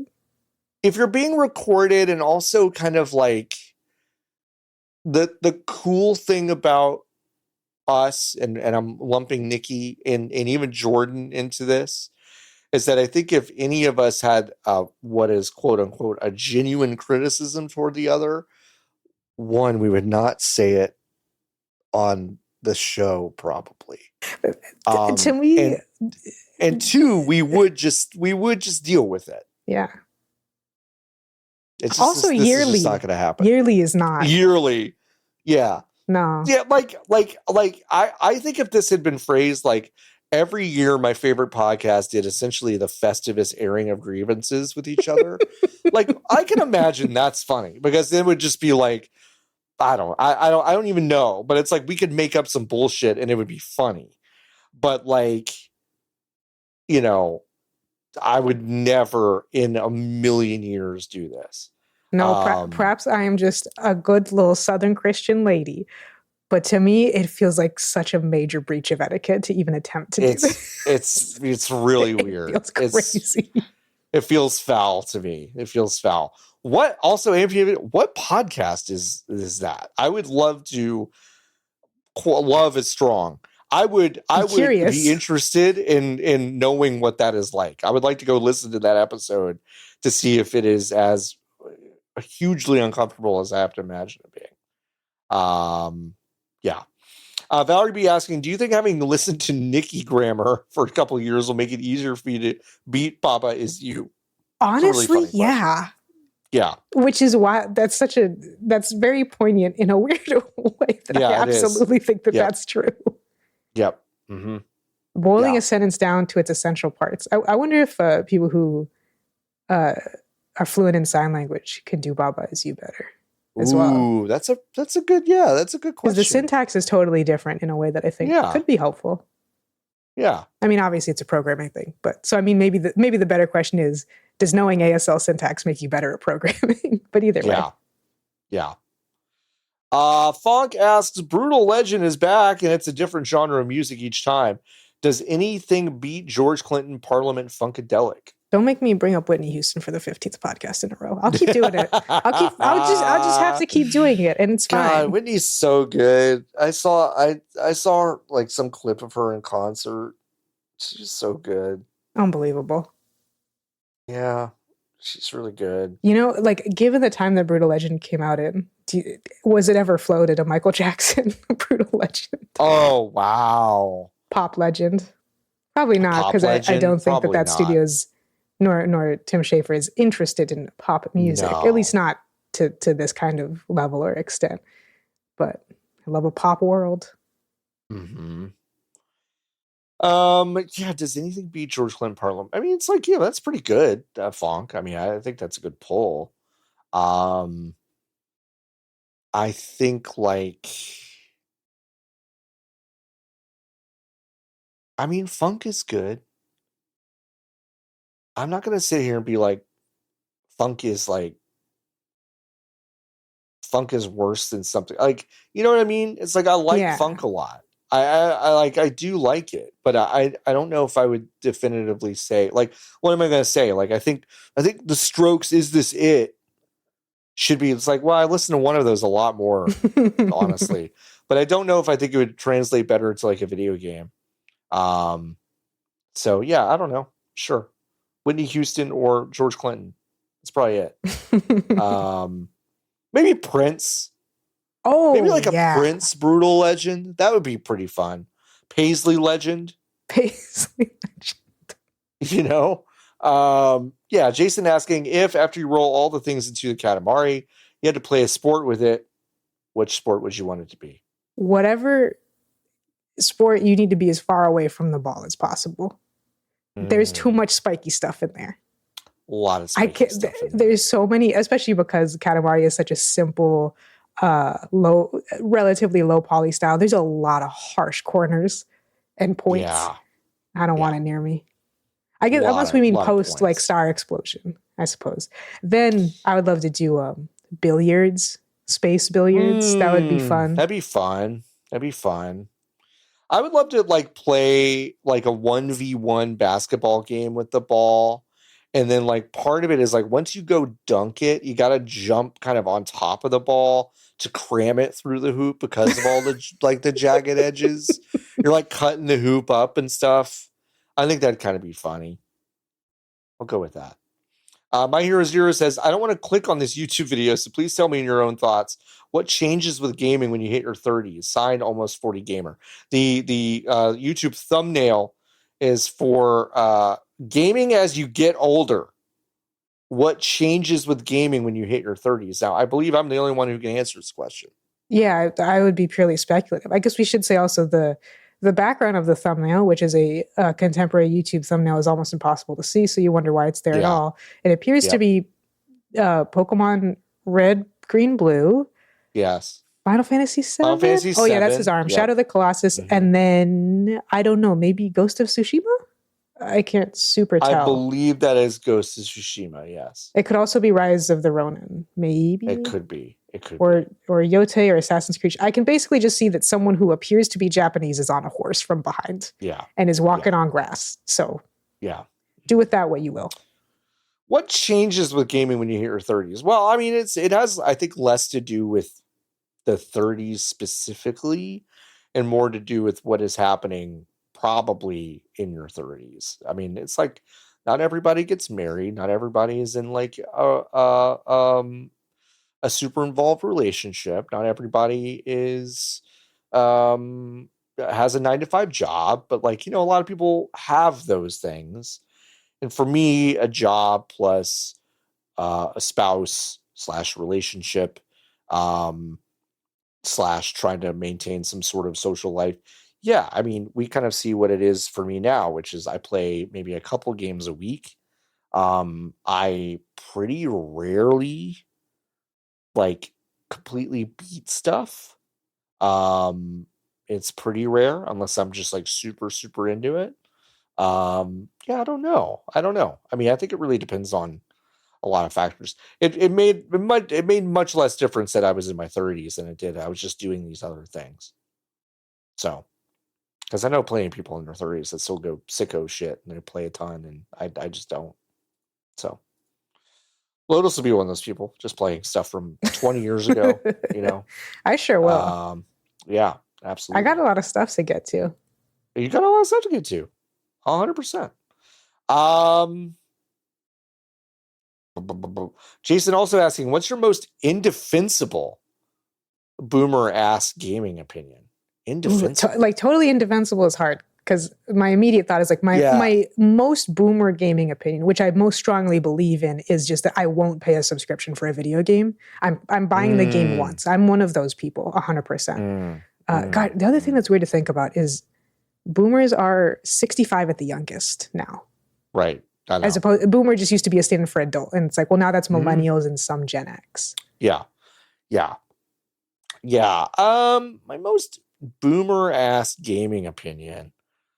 I mean, it's not even really boom. I mean, I guess I actually no. That is true. I feel like sometimes I feel like Tommy Tallarico in that clip where he goes, "In my day, we didn't have the internet to play with other people." And like, to be honest, when he said that, I was kind of like, "You're damn right, Tommy. Like, you're fucking right, Tommy. We didn't have to deal with that shit." Yeah, my most boomer ass opinion is that like I don't want to play every game multiplayer. I often don't want to play game multiplayer. That's the thing too, though, is I think that's completely defensible, but that is largely who I am as well. I can't think of anything that is truly indefensible. No, like indefensible would be like, I'm not sure disabled people should be able to play video games. That's a fucking indefensible opinion. I can't do that. So yeah, I don't know what I would say, but yeah, that is like a genuine kind of like, I think for me, for my personal tastes and desires, games got worse when the industry and the public decided that multiplayer stuff was like the most successful thing. Yeah, kind of like branching off of that. Anytime people talk about a game or review a game and they bring up like the experience of like reading guides or figuring things out with the community or community rumors or anything like that, I'm like, this shouldn't be part of the review. I don't really care how much it mattered to you, because that's not going to be my experience, and I don't give a fuck because I'm not going to do all that. Like, perfect. The image is more centered now. Oh, there we go. I've changed the format of it, so it's fascinating. I guess you know what, Lotus. You know what I did, Lotus. I thought to myself, who's going to want to look at that size for as long as we've been talking? And my mother, people who are going to get to the Hive questions. That's true. Are going to be okay. They'll just put the Discord of the Hive questions right over your face. Yeah, they will. Just like, God damn. I mean, maybe the other one is like, I actually do think that games have a problem with difficulty, like broadly speaking. I think a lot of games don't really think about their difficulty in an intelligent way, and that includes a lot of games being way too easy. For me, the prime example I think of is like Celeste, where this is when I was still streaming full time, and it was sold to me that like, yeah, this game's pretty difficult. A lot of people are having a hard time with it. It's this platformer, blah blah blah blah blah. And I played it, and I was like, this game is very easy, actually. It's a platformer that's designed in such a way where every room has a correct answer, and that answer is usually very straightforward. And the rooms are designed in such a way that you are led to the correct answer pretty much immediately. And like there's bonus levels in the strawberries and whatever, but Celeste and a lot of other games, it's like right at the point where they're starting to get interesting and actually challenging, they end. Sometimes before, sometimes a lot after that even. Like I think I complained about that. We were talking about Super Mario Odyssey in the Discord a while ago, and I'm like, that game's great and all, but it's way too fucking easy. Anytime you're in a challenging area, you're like, wow, this is really interesting what they're doing with this. I can't, I almost died on that one. I can't wait to see. Oh, I'm done. I'm dead. Yeah. I'm just done. Okay, I guess here's my shine, and I'll go do something else. Bye. See ya. Yeah. Yeah. That might be as boomer as I get. Yeah, that's a good boomer one. I like it. That's good. Dylan asks, what's the best fake currency in a video game? Unfortunately, John, it has to be Kingdom Hearts. Money spelled M-U-N-N-Y is fucking funny. It's really funny. It's really, really funny. It is really funny. I will fully admit that I think that is pretty funny. Every single time I see it on the menu screen, I kind of chuckle because it's like, it's really stupid and they just went for it. It could have so easily just been like, it's Gil. It's Gil. We've got the Final Fantasy people in there. We could just get Gil. Etc. Yeah. Oh, but The Sims is pretty good too. Simoleons. That's funny. Simoleons is pretty good. I think Money is good. I do think Gil is pretty solid, but it's just because it's like that's in games that I like. But like Money is really funny though. I think that's probably what I would say. My Hero Zero asks, "What's your price to 100% Skull and Bones?" 100%. 100%. It has to be around 50 hours. So that's thing is, how miserable is the game? Because like I am well aware that it's not considered good, but there's different ways to be bad, you know? Yeah. Wait, is this a PvPvE game? Or is it just single player? Hang on, I'm looking. God, Skull and Bones. It's an online game. I was gonna say I seem to recall it is online. Wow, this is a $30 game that is on sale for $6 right now. Hell yeah. I would say, not including the price of the game. Because it's not a true,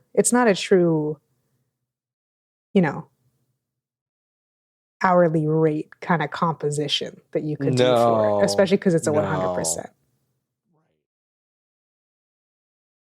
I'm trying to imagine if I was doing like a charity stream and I said, if we get to this point, if you guys donate to this specific pot and none of the other incentives, how much would it take for me to start doing Skull and Bones 100% on such a stream? Mm-hmm. For charity, I'd make it like $500, I think. You gotta a lot of people gotta want to see that. Okay.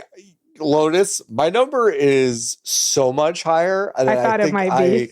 I think I'm rethinking actually wanting to say it out loud because it's so much higher. I was thinking $100,000, my friend, because I really don't want to do it. And I'm kind of like, to 100% a game. Like, here's the thing. Okay, here's the calculus I'm coming up with. Uh-huh. I would have to change a lot of my habits to 100% this game. So I think I am thinking in that regard. It's not like I'm like, oh, magically I can just like stop what I'm doing and then like now I can just play Skull and Bones. I guess if I had nothing else going on, then that number is probably much smaller. It's probably like $1,000 or something. Yeah, I couldn't think of any other situation in which this would occur. So I'm like, yeah, if I was doing a charity stream, then I think 500 would be the pot for it. That makes sense. That mine would still be higher. I think 1,000, maybe 5,000, something like that. 1,000 or 5,000, a very small band. It's just you know, like it's gotta be a 4-figure, I think, at the very least. But I'm still thinking about a hundo. I'm like, oh man, that seems bad. It seems like a bad time is mostly my thing. My Hero Zero asking, Akira Kurosawa's Seven Samurai received an anime adaptation featuring giant robots. What classic film would you adapt into an anime, and what aspect would you change to make it more anime? We don't need more anime. We don't need more anime, it's true. I don't think we need more anime. I agree with that. Especially for a classic. There's some like kind of crummy like Disney Channel originals that I could throw into here, but a classic? Yeah. I guess maybe Clue. Clue's good. Clue's the that's what I got to get there. Okay. Because they're color coded, the first thing that comes to mind is like Sentai, but I don't want that. Ooh, sure. But I don't want that. Yeah. Danganronpa's an anime. Madoka is an anime. So it would probably be the only thing that everything else is exactly the same. There's no supernatural elements whatsoever, but every kill is like a Puella Magi Madoka Magica level, like complete anime nonsense phantasmagorical kill. and all the blood is hot pink, like in Danganronpa. Mm-hmm. Sure, let's do that. Okay. I think I would choose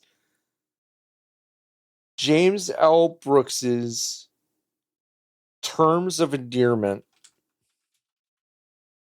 which is, of course, based on a Larry McMurtry novel about a woman played by Deborah Winger and her mother played by Shirley MacLaine, and their very, very tumultuous relationship culminating, spoilers, in Deborah Winger's battle with ovarian cancer, which she succumbs to it very dramatically at the end, but not before kind of reconciling with Shirley MacLaine. And what I would do to make it more anime is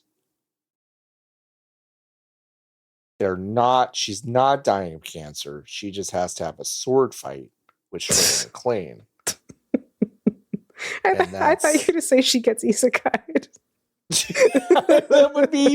that would have been better, honestly, if she had just been isekai'd. The first 4 episodes are Terms of Endearment, and then it just becomes an isekai. Mm-hmm. Yep. Yeah, no, I don't know. That's my answer. I don't really want any class. It's just like, whatever. No. I don't know. Do we need more anime? No. I don't need more anime. Hey.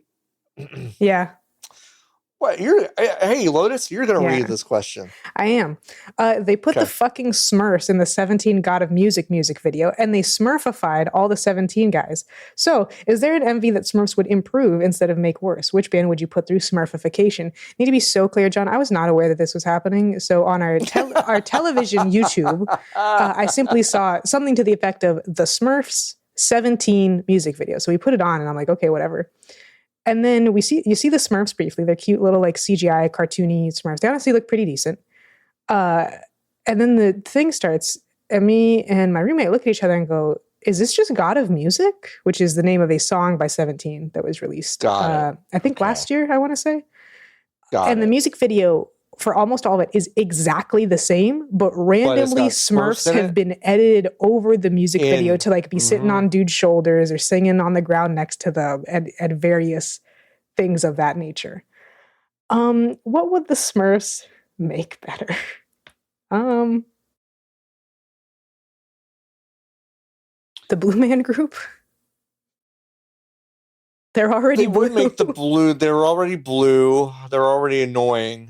I will say and this is K-pop knowledge, John. So don't you worry about it. No, it's okay. The Boys and HYPERBEAT, which are 2 K-pop groups, have done pretty like high-profile kids songs. So if you just imagine if we got like, I don't know, One Direction to do a special intro for Sesame Street, that is kind of like that, and then they just use it for the whole season. The Boys and HYPERBEAT have both done that. So honestly, you could do either of those. The Boys need the money, so I guess do the Boys. The Boys need the money. The Boys need the money. The Boys need the money. God, what would I put the Smurfs in?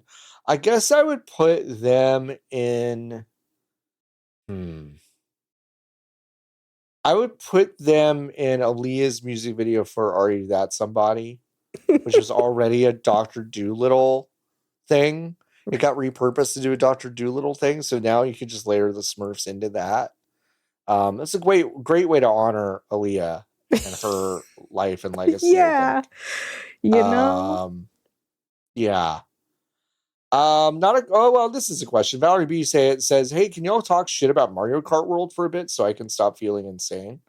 Listen, we've talked with Nikki and I have talked shit about that game already. Yeah. The only way I can talk shit about it is I ain't gonna spend that money on that. It looks boring as fuck. Looks like a lot of straight lines. It's really, really boring. The speed's not right. It doesn't feel very fast. The racing is still the same rubber bandy bullshit that you have to deal with the entire time. The open world stuff is not that interesting. It could have been deeper and more interesting. The best thing I can say about it is the music, the recompositions of classic Mario and Nintendo soundtrack stuff. Awesome, amazing. I thought they did an incredible job with that, but that's the best thing about that game. By like a mile. So there you go. My Hero Zero asking, is New Game Plus a new playthrough or a continuation of the original? I feel like a lot of games have canonical answers to this. That's true. At least somewhat. I would generally say it's usually a new playthrough. I would usually say yes. I think, with things like Nier Automata, obviously that's a continuation. And it's a different angle of it or whatever. But I think if you're just talking about like, oh, I still have all my powers and I'm going to play through the game again, that's just cheat code. Yeah. On a meta level, it's a second playthrough, but narratively it is the same one. It's just, or the first one, I guess I should say, a new playthrough. Yeah, it's just cheat code. Valerie B. I think this is more for me. This is definitely more for you. Hey, y'all are a bunch of esoteric 2000s visual novel perverts or something like that, right? Is Umineko actually worth playing, or is this some sort of 4chan psyop bullshit that the internet keeps trying to infect me with? It is a psyop, just to be so clear. Yeah. Umineko's not very good. I think in particular, knowing what I know of you, you will really not like it, even more than I don't like it, which is saying something. No, I think the thing about Umineko is it's for people who really enjoy a particular beat of anime storytelling that I don't, which is like, there's no such thing as a three-dimensional character because every character has to be an over-the-top anime character, and their personal history becomes a list of factoids about them. And yeah, it also does a very common thing that you'll see in Japanese visual novel and story-driven like horror games of that time, which is it's like a lot of stuff that's just kind of done for like shock value.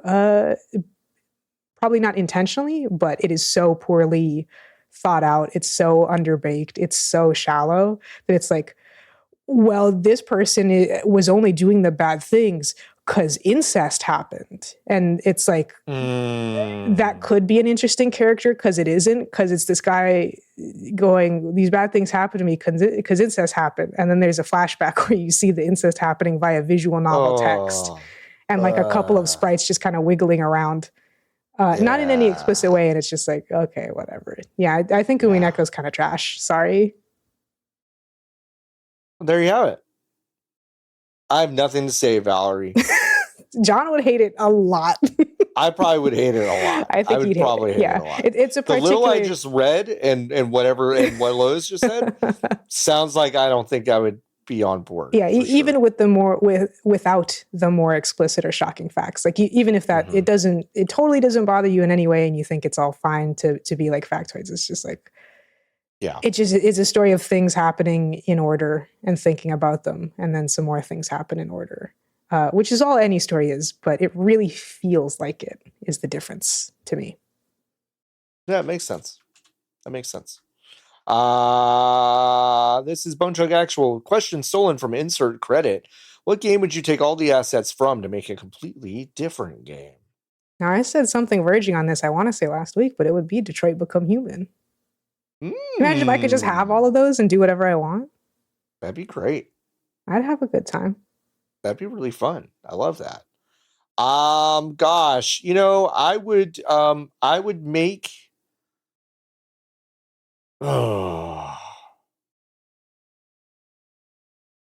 I would make a low-key conversation text-based game with the Majora's Mask assets. Because you take they're like 150 unique characters in that game, right? And they all play like a very specific part. Just kind of rework them and do a new thing. Yeah, I'm sure there's some mods as well of MM that probably get into that. Yeah, I think so. That's my easy off the dome answer. I don't really have like it's not a great answer, but it's the one I came up with. It'll work. It'll work. Lost track. There it is. Soy Socks asks, which video game character do you think would be your ideal roommate, and who do you think would be good but actually unbearable once you get to know them? Good roommate, I thought was really hard for a second, and then I thought about Chibi Robo, and that's that'd be fun. He is made to do that. I would make him work all the time. That's not nice. Yeah. Yeah. The hard question is who would be good on the face, but then just be awful. Just be terrible. Just be fucking terrible. I think for the good one, I'm stuck on Final Fantasy VII for some reason. I think for the good one, like I think Tifa Lockhart would be like really solid. And before you go, before any of you, I see what you're doing. I see you. You can't see me, Lotus, but I see you. I heard you. And I'm not even talking about the Bazungas, the Bahangas, the Boobas, or the Yibbies. I'm not talking about any of those. I'm not even talking about any of that.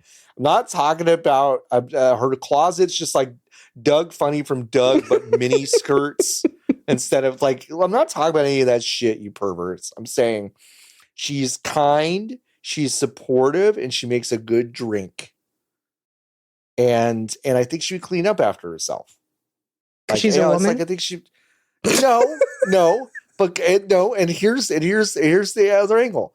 I think Aerith would be a really shitty roommate because all she's doing is like she's just thinking about the flowers all the fucking time. And I bet she doesn't clean up a goddamn thing in the house. I bet she is like the messiest gremlin. You think Aerith is girl rotting all day? I absolutely think Aerith is in fucking Cookie Monster pajamas.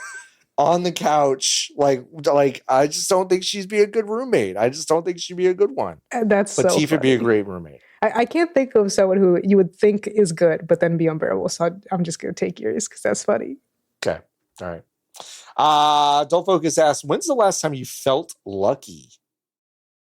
Ooh. That's a good question. Thing is, I can't think outside of games.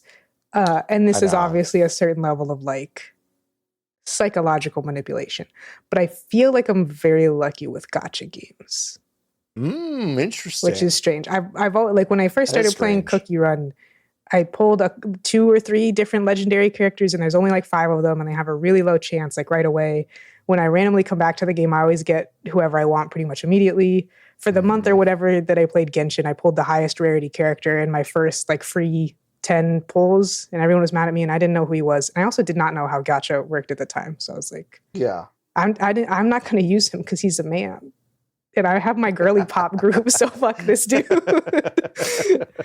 So yeah, I'd say my gacha luck is pretty good. It's probably the last time I was cognizant of it. I like that answer. Last time I felt lucky, I mean, it's like we don't have to. Don't make me bring it up for the 80th time in a row. Mm-hmm. I got into a car accident and walked away with just one little break. That's pretty good. One little break. Was it not your leg? Okay. It was a big. Okay, listen. It was a big break. I get what you mean, but you can't call it little. I did show someone my scars the other day. They were like, "Oh, so this is kind of a big deal." And I was like, "Yeah, I guess so." But I did feel pretty lucky in that regard. I often feel lucky, just kind of like my situation and upbringing, and like just I think being disabled, but having parents with money, that was kind of a fucking game changer for me. Just like it's just like I don't know and I didn't do anything there. So that is I feel kind of lucky a lot. Yeah, I mean I feel really lucky a lot, so I don't have like a fun, like quirky, random like answer, but that's kind of where I land. Papa Bear Zach, what's a random old game you'd like to take this moment to gush about? John bringing up Jet Force Gemini the other day got me a wash in that Robin Beanland score. That has a pretty good score. It's true. Game's not very good, but that the soundtrack's good. The game's bad. I went back to replay it. I was like, "Oh man, some stuff is tough to go back terribly." To. Yeah, a random old game. Yeah, I mean, I can't think of something that's totally like the first thing that comes to mind is like Pokemon Emerald because I played that game so much as a kid. But they don't need that. So whatever. You know? Don't need it. They don't need it. I can always say Psychonauts. Psychonauts is a good one. There has yet to be a game that's funnier than Psychonauts, which is impressive, but mostly sad. Because a lot of people have tried to be funny, and it's not worked. That's true. Including Psychonauts too. Yeah. That's true. I guess I would say, let's talk about Dave Mirra Freestyle BMX 2. Yes, it was the basis of Dave Mirra BMX Triple X or BMX Triple X, which is, of course, like the game where it's like, oh my God, this girl's got her bush out and she's on a bike. Like she kicks high. Sucks. She kicks. Yeah, like that stinks. But Dave Mirra Freestyle BMX 2 was a BMX game in the exact same mold of a Tony Hawk, but it was made by Acclaim and they're labeled Max Sports, and it had a soundtrack that had Godsmack and Sum 41 and Sublime, Doing Time, which is a great song. I love that song so much. And it's solid, and it had this ragdoll physics that when you bail from your bike, it just mangled your body, and it was so much fun to play with friends. And so I love that one a lot. I wore the fuck out of a GameCube version of that game. I just wore it the fuck out. I played it so much. And I like that game a lot. Beer Dragon asks, are there any games that that had you say, these peeps don't know me, but damn, do they know me? Games that felt like they were made for you and you specifically.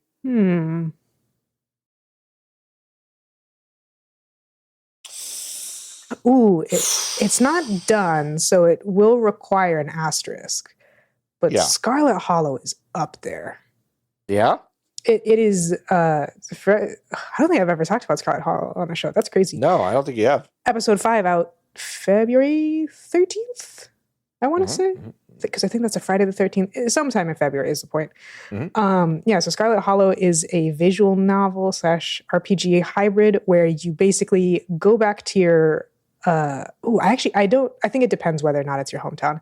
But basically you're related to someone there, your cousin who is the family heir to like the coal mine, because it is set in North Carolina.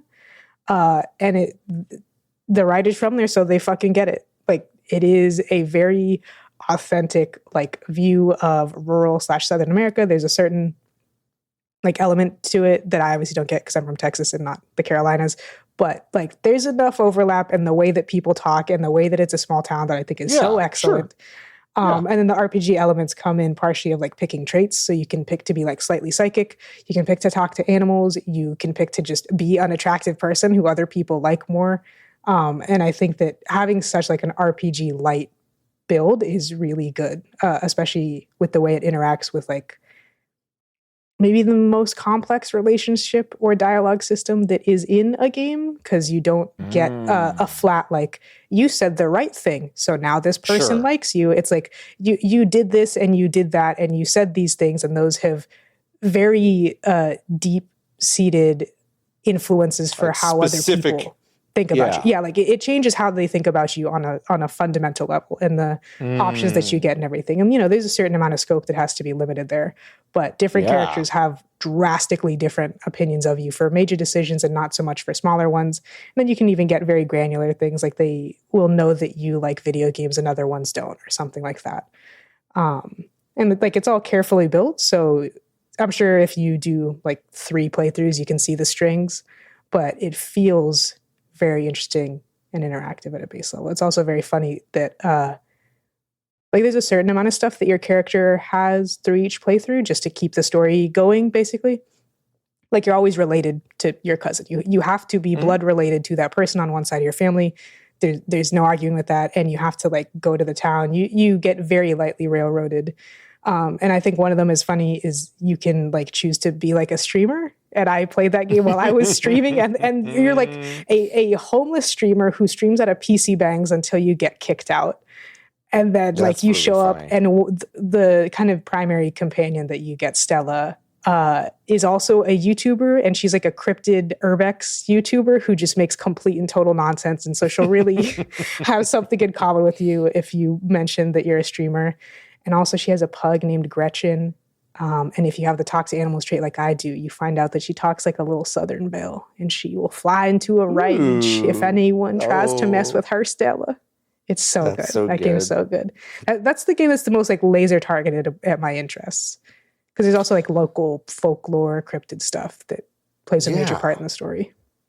That's really fun. I love that. Yeah, I should. You know what, Lotus? You should play that game. I should play that game. I should give it a shot. Anyone should play that game. I think they'll eventually go through a price hike once they get to their final episode. So once they get to the final, buy low, sell high, fellas. Buy low, sell high. It's worth it either way. But buy low, sell high. Buy low, sell high. Okay, I've got. Oh man, y'all are so tired of me talking about some of this shit. I bet.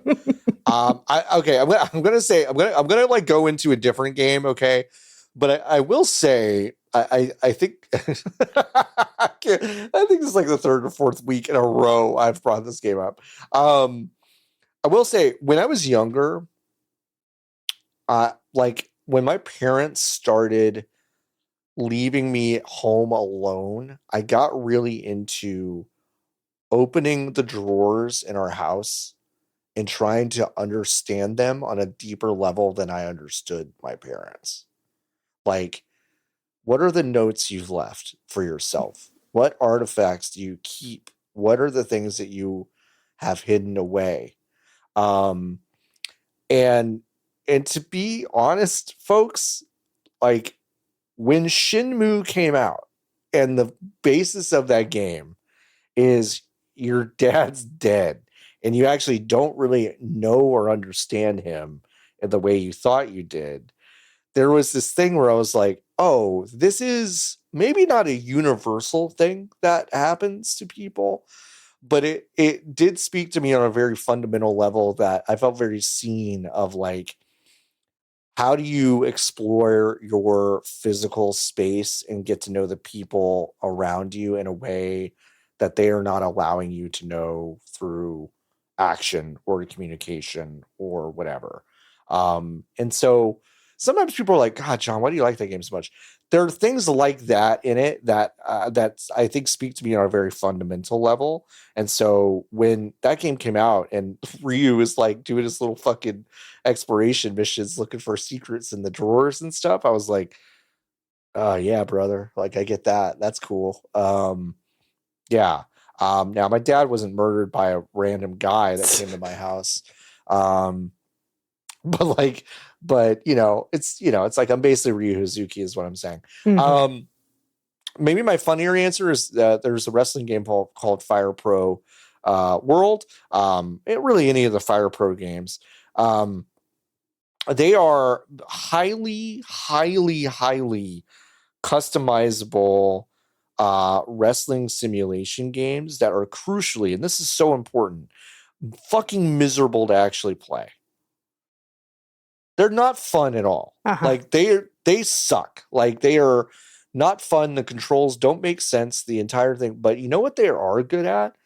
Fucking simming that shit. You put the computer against the computer and you watch that shit roll like they're fucking Beyblades. And that's what I want. That's all I care about. And so they made a game that gives me no sort of pressure to even want to go and play it myself because it sucks. But the thing that they're good at is the thing that I care about. So I'm really glad that game exists. There you go. There you go. Fonk asks, what would you say this game is as misunderstood as Starship Troopers about? Now, folks, I swear to God, I'm not going to say Shenmue. I'm going to come up with a different answer. Okay. You could say it again, though, because I think critically... I could. With Starship Troopers, you're talking about the narrative being satire, which is misunderstood. And yes. I don't think most games are even intelligent enough with their narrative to attempt satire. So it doesn't totally, like, because you see Starship Troopers and you immediately go, oh, Helldivers 2. And then you go, well, no, because shooting the bugs is fun. So, like, what is there to misunderstand really when you're playing the satire straight? Also, satire is, of course, the lowest form of comedy and storytelling. So what is misunderstood has to be like a much deeper like question. I mean, I feel like one of the easiest ones to say is Dark Souls in terms of the get good thing being completely meaningless and in many ways against I'm not as generous as other people are when they talk about like the story and narrative of Dark Souls, but at the very least mechanically I don't think that like get good or obsessing over the difficulty of those games or thinking of those games as the most difficult things on the planet really meshes with any of the design ethos of the first game in particular, but also the other ones. I think that's a good answer. I think that's a really good answer. But Shenmue, I kind of shouldn't like listen. You could. I'm over here like racking my brain going like I am going to come up with a better answer or a different answer. And I'm kind of like, just put those little quotation marks. Just repeat exactly what you said for the previous one. Yeah, I know. Right. I mean, I do think in many ways that game was designed to be one of the most friction heavy games for as many people as possible. That like I don't think money has been put into a game that way that was meant to be almost the worst kind of friction for most players. Like I am deeply impressed by that. I mean that entirely. Oh yeah.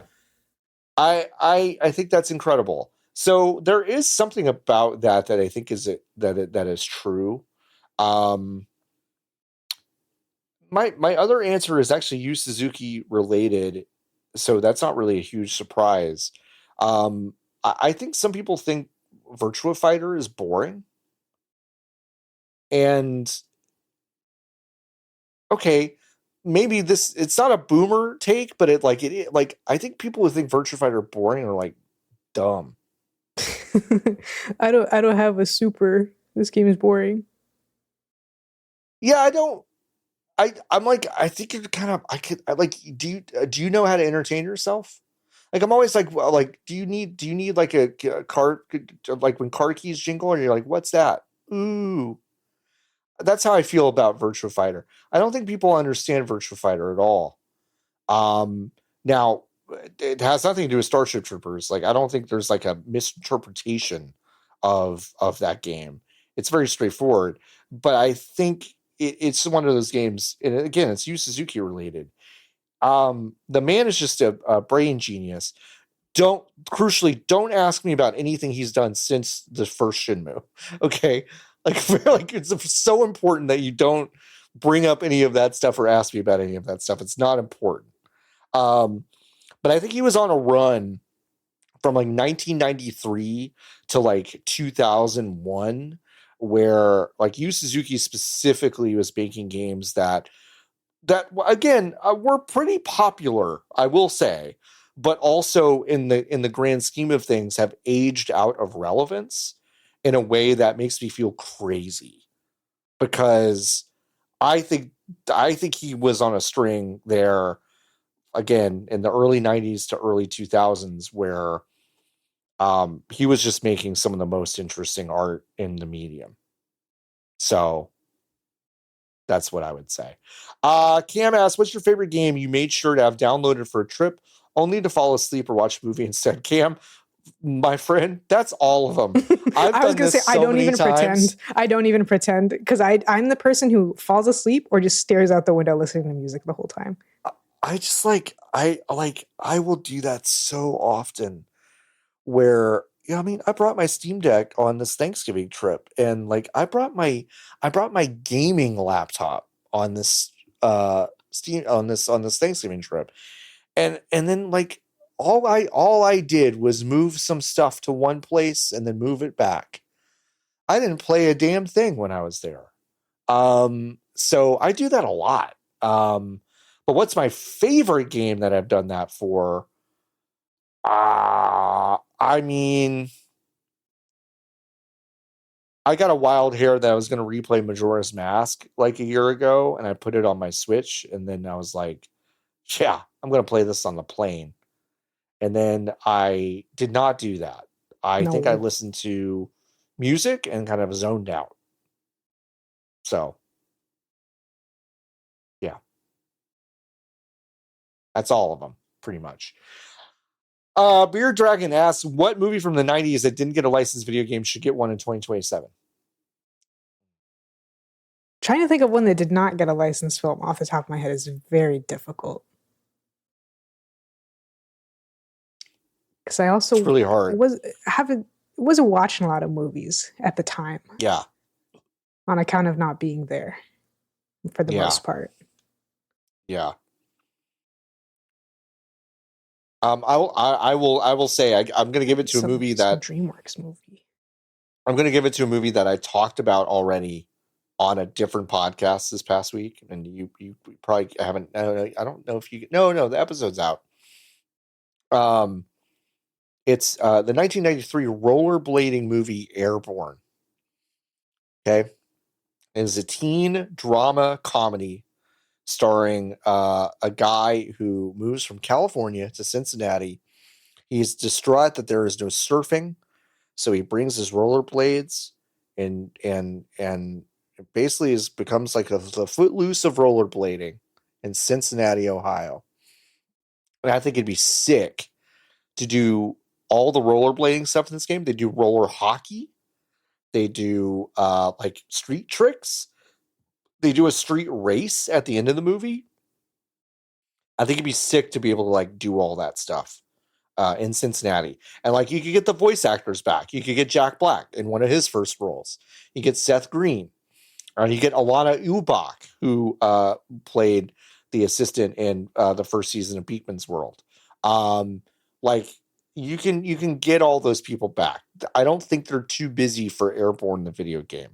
The main character, this will be news that you can use, Lotus. In fact, after the show, I'm gonna try to dox him for you so you can go find him. Yeah, okay. He's a real estate agent in Galveston. Okay. So just a hop, skip, and a jump away. Just a hop, skip, and a jump, So I think that's my answer. I don't know shit that doesn't certainly have a licensed game, like Mulan or something. But Mulan's the only one I can think of that might not, but I'm sure it does just because they do. I think that they all did. They did one. I think it has a PS1 game. So I don't know. Mulan game. Let's see. Many Mulan of the 90s game. films I watch are Disney films. So yeah, there's the Addams Family movies, but I think they both have them also. There is so Disney's Mulan was a game. Oh my god, that's crazy. Why does that feel so insane to me? Wow. Okay. All right. Yeah. So there was only one. It appears that there was only one video game that was Mulan. Okay, and it came out for the Game Boy, just plain old Game Boy in 1998. Why does that feel so impossible to me? What do you mean? Like, I mean, that it's such a kind of like not low tier, but like just a Game Boy game when the Game Boy Color came out, like not around that time. It came out literally 2 days after. It came out literally 2 days after, which is wild. So I guess that's my point, is that I was like, wow, that had to be at the very fucking end of that cycle, and it was. Make them another one. There you go. Make them a good one this time. Make them a good Mulan. Yeah, sure, that's fine. Taylor asking, is egg orb? No. That's egg. That's egg. That's egg. It's different. Blackjack Attack asks, when does Christmas/holiday season start for you? Probably whenever we get like the first cold front in November. Yeah, for me it's very Thanksgiving centric. There's usually a moment about a day and a half after Thanksgiving where I hear a song, or there's a chill in the air, or there's a smell, and I go, it's Quizmas time. Equipment, yeah. Quizmas. So that's usually when it happens. Jason asks, you can choose to never again hear people complain about difficulty in games, but you will hear more people complain about yellow paint forever. So do you do it? No. Yellow paint is even comparatively, such a moronic conversation from every angle. Yeah. There's never anyone with any legitimate intent, or anyone who has ever sincerely deeply thought about video games who's going to argue about yellow paint. Whereas I think difficulty is an actual conversation. Sometimes. I mean, actually, I think conversations about difficulty can be kind of interesting. I don't think most conversations about yellow paint are that interesting. Yeah, that's what it boils down to. Yeah. For me. Yellow paint is just unilaterally like, oh, you noticed something? Oh, you noticed the thing the game is designed for you to notice? Aren't you a special little boy? Now you get a complaint on Reddit. Unbelievable. Yeah. Yep. I Am Hydrogen asks, is there a side dish that always gets forgotten to be served on Thanksgiving or Christmas? We make a cranberry jello stuff that only one person liked, and we always forget to serve it.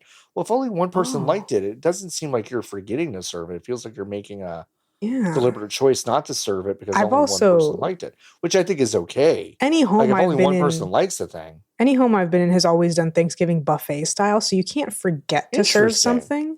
Yeah, it's like, because the kitchen becomes such a war zone when you need to do Thanksgiving, like every surface is covered. It's just kind of like, okay, we're going to leave everything in the foil, and there's a spoon, get your plate, and get your stuff. It's never that someone goes around, or that you put a bunch of stuff in the middle of a table. Also, because anytime I do this, it's usually a large enough gathering that not even a half or a third of the people can fit at one table. So it's just like, get your food and then find somewhere to sit. I think a corn dish around Thanksgiving gets forgotten often. There will be times where I'll go to an event, and I always kind of think corn kind of slaps for that's sad. I love holiday corn thing. A corn, either just fresh corn, or a good cornbread, or a corn pudding, or something that is just really kind of nourishing and focuses on corn. I think corn's a really solid November harvest dish kind of thing, and I do feel like that gets forgotten. If you do forget to give me the Ocean Spray cranberry sauce in a can, I will be going to the store and getting my own can, because I do love that shit so much. I love it. You can put on airs. You can go, no, that's disgusting. I don't like to look at can indentations on my cranberry sauce. Whatever. Whatever. This shit is delicious. It tastes wonderful. If you serve me some real cranberry sauce, I'm not gonna go ugh. I'm gonna eat it. I like that stuff. But you have to have the canned stuff too. You gotta have the can. I love the canned shit. It's so good. Blackjack Attack asking, I started Baten Katos today. It's a good game. Weird game. Good game. I've loved that enemies will take damage from throwing unripe bad food at them. What food, if thrown at you, would deal the most psychic damage? Psychic damage? Wait, so does it have to be unripe or bad, or are we just talking flat? I think we're just talking food, I think. I mean, if it's psychic, because then we're not talking about something that's boiling. No, we're not throwing boiling water. Yeah, so something I would just be like, oh God, this is all over me. Yeah, it's like, oh, gross. Yeah. Mm-hmm. I mean, a brown gravy would be pretty tough, I think, because it looks pretty tough. It looks sick, and I'd be very upset. It's wet and it's chunky and it's all over me. If I got a turkey thrown at me, that'd be upsetting. But a paper towel and some Lysol, and I'm fine. Yeah. But a gravy, not only do I need to wash my clothes, I need to shower. Yeah. A couple times. Yeah. I'll say like a rotten lime if that's thrown at me, because like rotten citrus just smells hurts you so bad. It smells so bad, and the gross little yeah, thinking about it now, it's not good. Yeah, that would be upsetting. The gravy thing, I agree with Lotus on that. I think like is that it's wet and chunky. A gravy would be upsetting. Yeah, more upsetting than like a bolognese. Because that's like, I don't know, something about it. I'm like, oh, it's a bolognese. That's gross. But, you know, I just smell like tomatoes now. Sure. Yeah. Jason asking, do you have a video game opinion that you know is both crazy and wrong, but you still hold to it? Again, I can't stress this enough, folks. I've never thought I was wrong. Lotus and I don't think we're wrong about much, ever. I think that's why we get along. We just like, we know we're just like trading insane opinions. We just have the courage of our convictions, and it's like it's one of the only things we have. So yeah, okay. I know there are things I think that are crazy, but yours is, I think that Lord of the Rings: The Third Age is both better than FF10, which it clearly copies, and every other Lord of the Rings game. Here's the thing, Jason. I don't think that's that crazy. Listen, okay, wait. You got to get pretty crazy to be crazy, you know? I do think it's probably better than most Lord of the Rings games. Like maybe Shadow of Mordor. Like maybe like that game is really good, but like it's pretty good. It's a pretty good game. Better than FF10. Can't go there with you, but like I don't think this is the craziest thing I've read. Yeah, even I think my most contentious opinion overall maybe is that I do think that Breath of the Wild looks and feels like a tech demo, but I don't even think that that's that crazy. Like, look at it, feel it when there's water in the game moving. Yeah. People will say I'm wrong and people will say I'm crazy, so I think that fits the bill. But I mean, I very sincerely believe it, and I don't think it's crazy. I think y'all got low standards whenever Nintendo is in the room. Yeah. Even though they can do more. They can always do more. Yeah. I mean, I think your average indie platformer from the past 2 years is about 1,000 times better than Banjo-Kazooie. I fucking throw a dart at a dartboard with any 3D platformer that some plucky indie has made. It's better than Banjo-Kazooie. I think what really fucks it up is the music. Uh-huh. I don't think the music is ever better. The music is ever better than Banjo-Kazooie? Well, the music is great in Banjo-Kazooie. Yeah. It's wonderful. Maybe that's where people get lost. That game sucks. Yes. It has a lot of problems. The game is really bad. That game is really bad. It is aged horribly. It is aged like there's a genre of people who are like, oh God, yeah, Nintendo 64, the golden era of platformers. It's got one good one on it, and it was the first one that was made. Like Nintendo doing fucking victory laps around everyone else for an entire console generation? Are you fucking kidding me?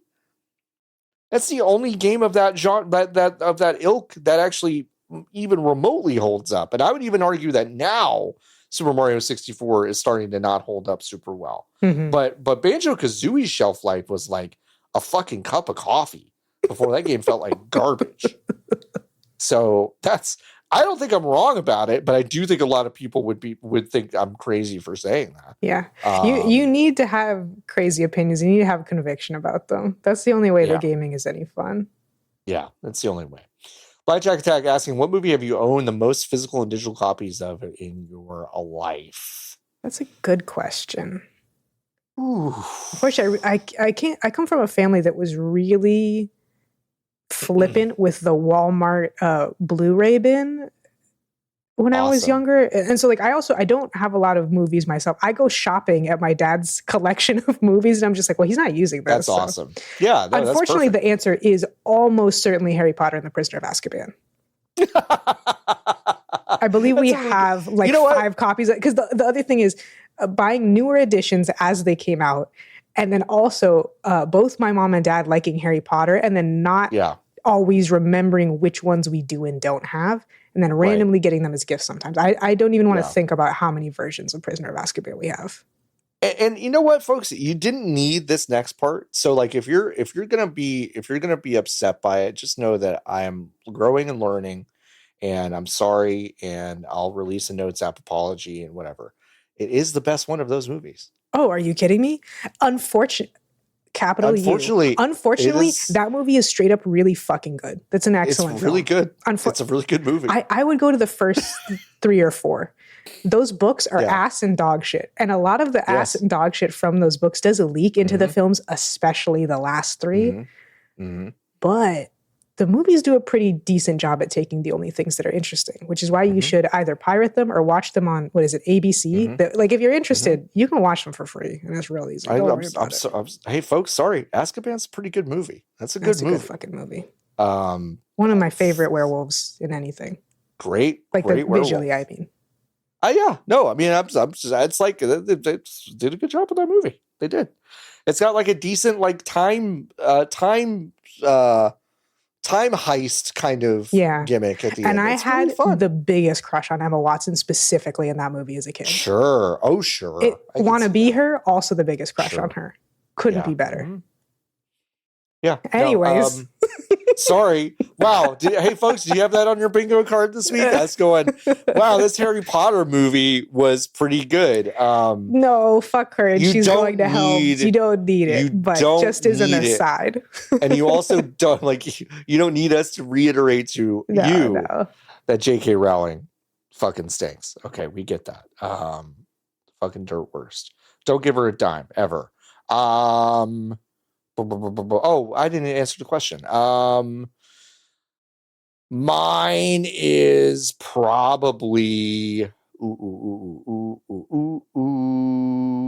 it's Clueless. Really? Yeah, I have 2 DVD copies of that movie. There's like a special edition and then a regular edition. And then I've purchased it on Amazon, and it's on a streaming service right now. That doesn't really count, but I am paying for the streaming service. I quote unquote own 4 copies of that movie. Let's call it that. One of the best films ever made, in my opinion. Yeah, there you go. Vash asks, who's your least favorite party member in a video game? I don't play too many party-based games. Yeah. I mean, the recent memory is I really don't like Agumon in Digimon Storytime Stranger. I wish I just had another guy in that slot, but instead it's him because he's a permanent party member. Yeah. Oftentimes, permanent party member, whoever it is the option. Yeah. Penelo from Final Fantasy 12. What a fucking wet fart of a character she was. But I love her outfit. Great outfit. It's Final Fantasy. That's all I need. Yeah, it's a great outfit, but it's like she and Vaughn both were pretty much like, they're the plucky urchin kids. It's like, who cares? Yeah. Who gives a shit? Zell dinked Mr. Hot Dog Man himself, the dull-eyed hot dog man. Not a fan of his. Not a fan. I kind of wanted Cypher to like actually cut him down at every point in that game. Yeah, I don't know. Some of them just don't. Blackjack Attack asks, if you had to play and win a game against death to keep living, what game would you pick? This is so easy. Official 1v1 League of Legends rules, and I can beat him until he kills himself. I can't beat him forever, but if I'm making him 1v1 me in League of Legends, I can win until he kills himself. I can win until he forfeits. I promise. That's really good. My answer might be a little bit surprising. It is ESPN NHL Hockey 2K4 technically. You know the secrets? I don't think from 2004 to 2005 when I played that game, almost every night was my roommate Aria, who actually played hockey IRL and played a lot of video games. I don't think I lost a single match. Wow. And a group of people he started bellowing and hooting and hollering when after 2 periods one night he was up like 3 goals, and he like hooted and hollered so much that like the RA and some other people like came to our room to watch the rest of the game, and I ended up coming back and beating him. That's so evil. Which was super evil. So I think for whatever reason I was just really fucking good at that game. That's fair. I was good at like Halo as a kid, but if we're talking about Death, I think he smoked me, you know? Yeah. I think Death would be really good at Halo 2 FFA. Death's like, I invented guns. Like, what do you think? Who do you think made these? He might have invented League of Legends too, but that doesn't mean that he plays it. Mm-hmm. Valerie B asking, y'all ever try meditating? No. No. I like an ASMR to go to bed. I have horrible insomnia and anxiety, so they're good. There's a lot of like guided meditation type things, but I don't actually do the meditation. I just listen to them. Like I'm not actually doing the point. I mean, I guess maybe like the deep breathing at the beginning that they have you do, but then it's not really meditating. So maybe half credit. Yeah, I've tried meditating. I'm not very good at it. I'm really, really bad at kind of relaxing and emptying my mind. I'm like really bad at that. I just like, you know, if someone's like, go ahead and just like focus on your breathing and don't think about, I'm like, dog, I got like 15 things on my mind. Like it's really hard to just shuffle through all that stuff. Yeah. I think it'd be good for me, but I think I'm bad at it so far. So yeah.